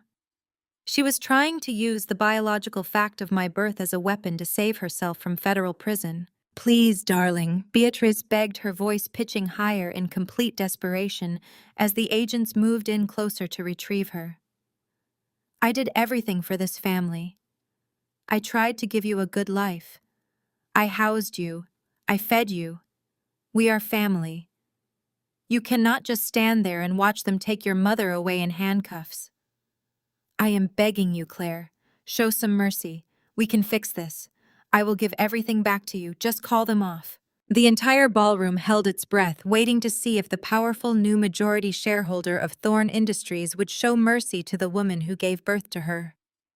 Harrison Thorne stood silently behind me, his hands clasped behind his back, giving me the absolute space to execute my final move. I looked down at her with absolute zero empathy. The cold, calculating machinery in my mind completely detached from any lingering emotional connection I might have once held for her. I did not feel pity. I did not feel sorrow. I felt the pure, unadulterated satisfaction of absolute justice being served on my exact terms. I leaned closer to the edge of the stage, bringing the microphone directly to my lips so my voice would carry to the very back of the massive ballroom. My response was not a shout. It was a cold, devastating whisper amplified by the premium sound system designed to freeze the blood in her veins. "Your motherhood died the day you pulled my father's life support for a check," I stated with ruthless precision. "You don't have a daughter. You have an eviction notice. Find a public defender." Beatrice flinched violently, as if my words had physically struck her across the face.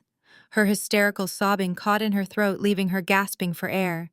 The absolute finality in my tone made it explicitly clear that there was no negotiation, no forgiveness, and no chance of salvation.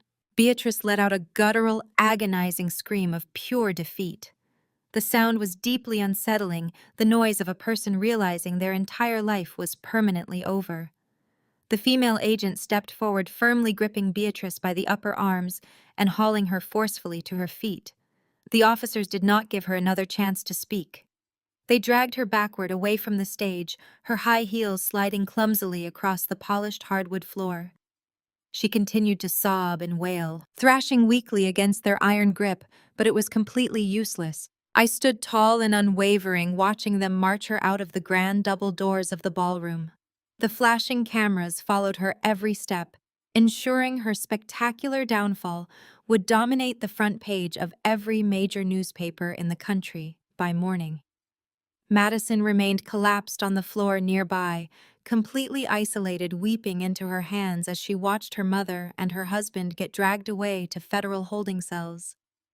She was left entirely alone, a fake prodigy stripped of her stolen wealth, waiting for her own inevitable indictment. The heavy wooden doors slammed shut behind Beatrice, severing her from the high society world she had sacrificed my father to conquer. The execution was complete. The false empire had been entirely eradicated, burned down to its very foundations by the daughter they thought they could discard.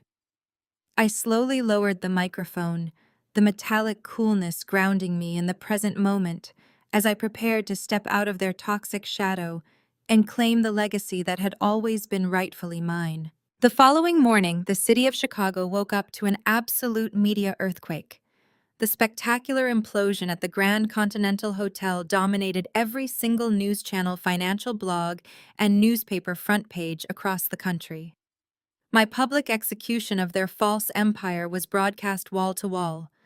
Pundits dissected the sheer magnitude of the Apex Development Group Ponzi scheme, marveling at how a supposedly brilliant real estate mogul had fooled so many elite investors.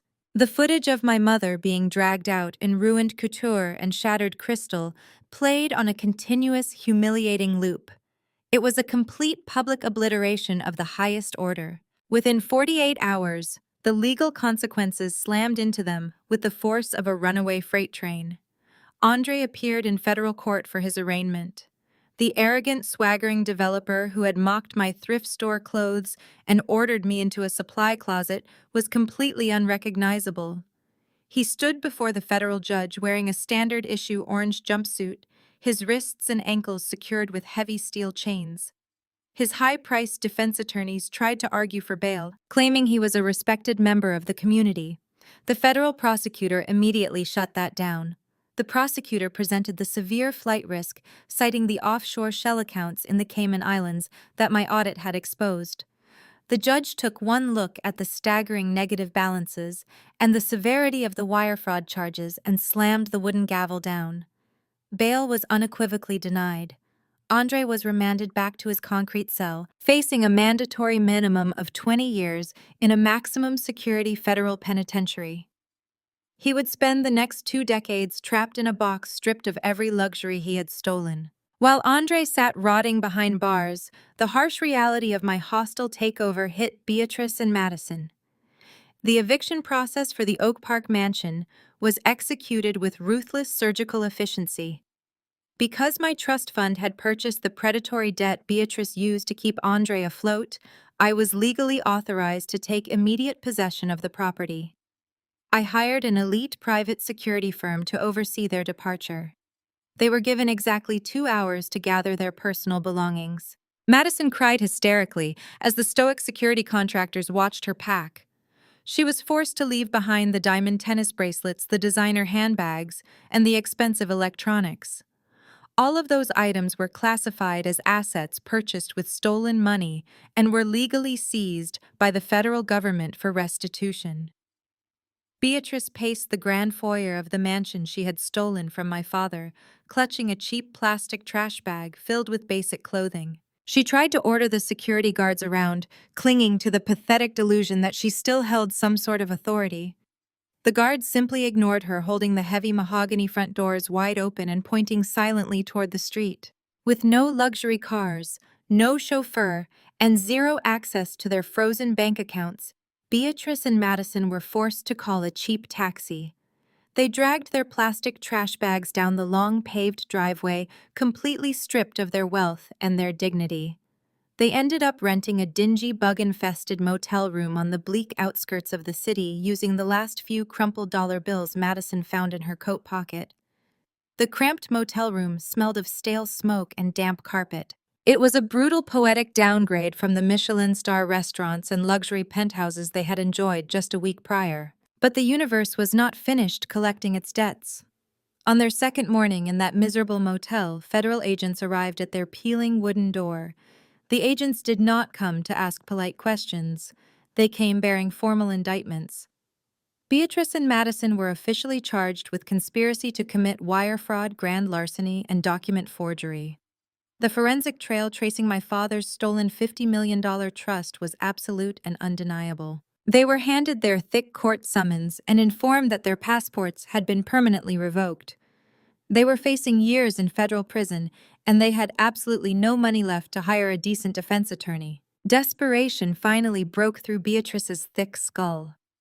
Sitting on the edge of a stained motel mattress, she pulled out her smartphone and began making calls. She dialed every single wealthy socialite, every country club board member, and every elite investor she had spent the last 5 years buttering up.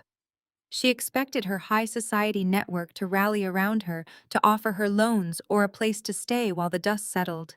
The rejection was swift, absolute, and merciless. The moment her former friends heard her voice, the calls abruptly disconnected. Women who had attended her lavish dinner parties blocked her number instantly. The country club officially revoked her membership via a cold, automated email citing a violation of their moral conduct clause. The elite society she had literally killed my father to join completely erased her from their ranks. In the cutthroat world of Chicago's upper echelon, poverty and federal indictments were an infectious disease, and nobody wanted to catch what Beatrice currently had. Madison fared no better. She desperately logged onto her social media accounts, attempting to spin a narrative where she was simply a naive victim of Andre's manipulation. She posted a tearful video begging her followers for sympathy and donations.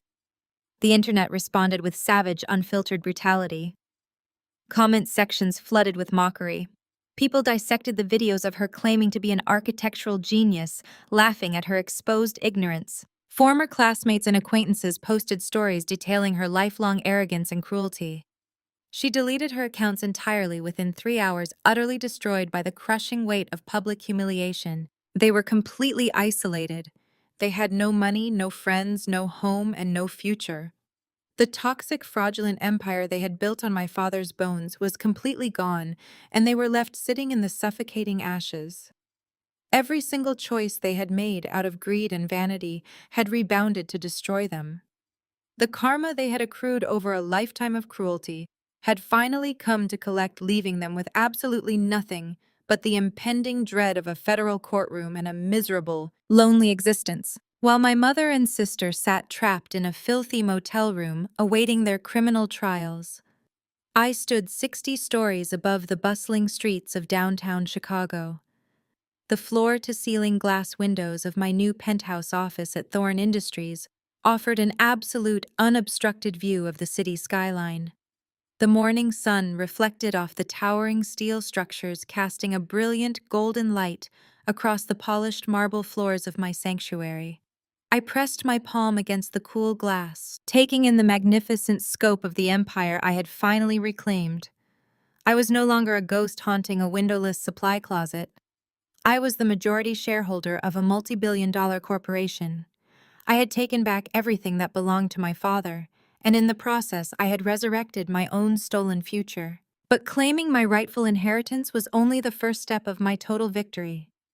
I knew exactly what it felt like to be pushed down, ignored, and exploited by arrogant people who hoarded wealth and power.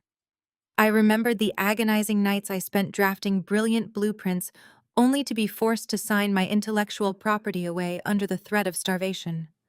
I refused to let another generation of brilliant minds suffer the same horrific fate I had endured. Walking over to my massive mahogany desk, I picked up a thick stack of finalized legal documents.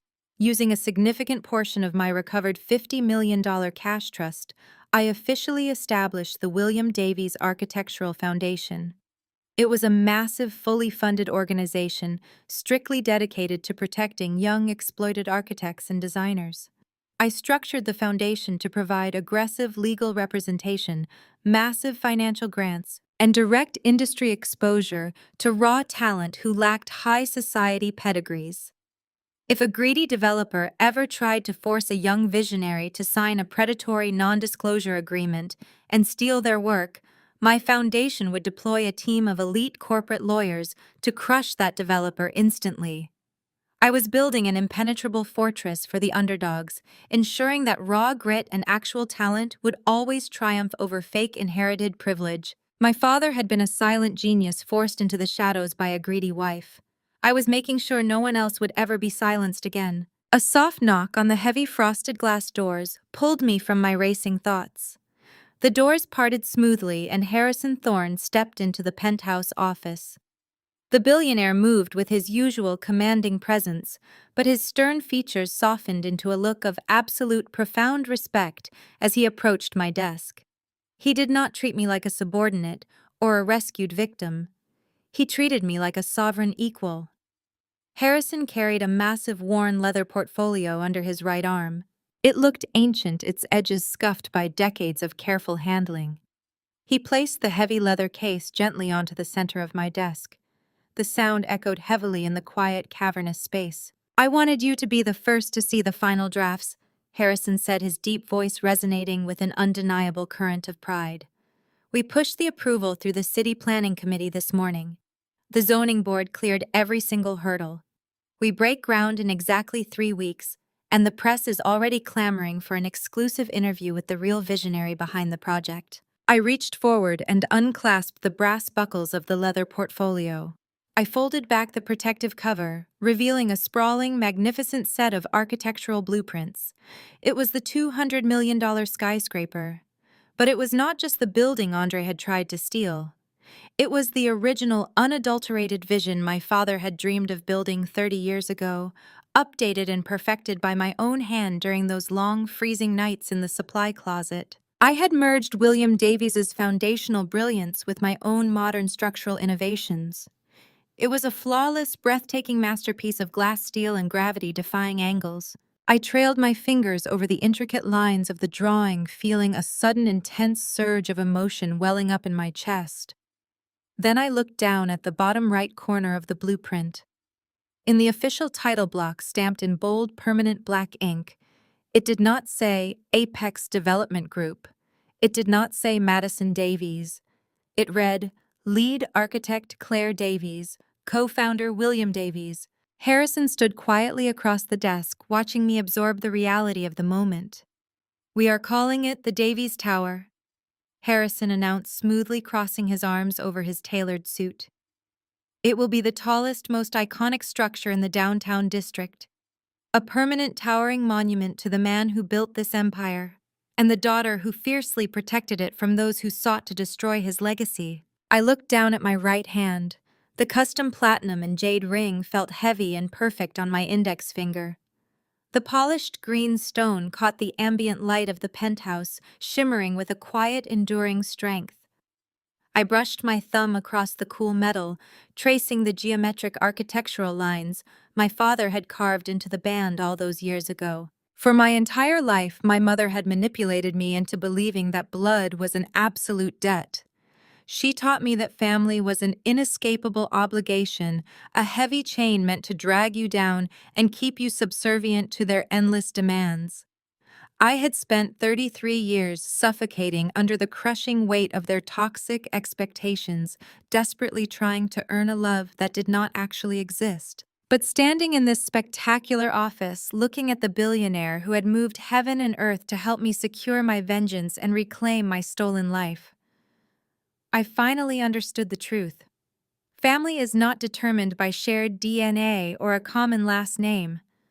Blood means absolutely nothing if it is laced with betrayal, greed, and cruelty. True family is forged in the fires of mutual respect. It is built on unyielding loyalty, absolute trust, and a shared vision that lifts you higher instead of tearing you down. I had finally found my family, and I had built my own kingdom on the ashes of my enemies. I closed the heavy leather portfolio and looked up at Harrison. I offered him a sharp, confident smile, completely devoid of the fear and submission that had once defined my entire existence. The ghosts of my past were locked in a cheap motel room awaiting federal prison, entirely powerless and forgotten. The future belonged exclusively to me. I turned back to my massive mahogany desk, took my seat in the high-backed leather executive chair, and opened my laptop. The skyline of Chicago stretched out before me, vast and waiting. I was completely free, ruling my empire with absolute, unshakable authority.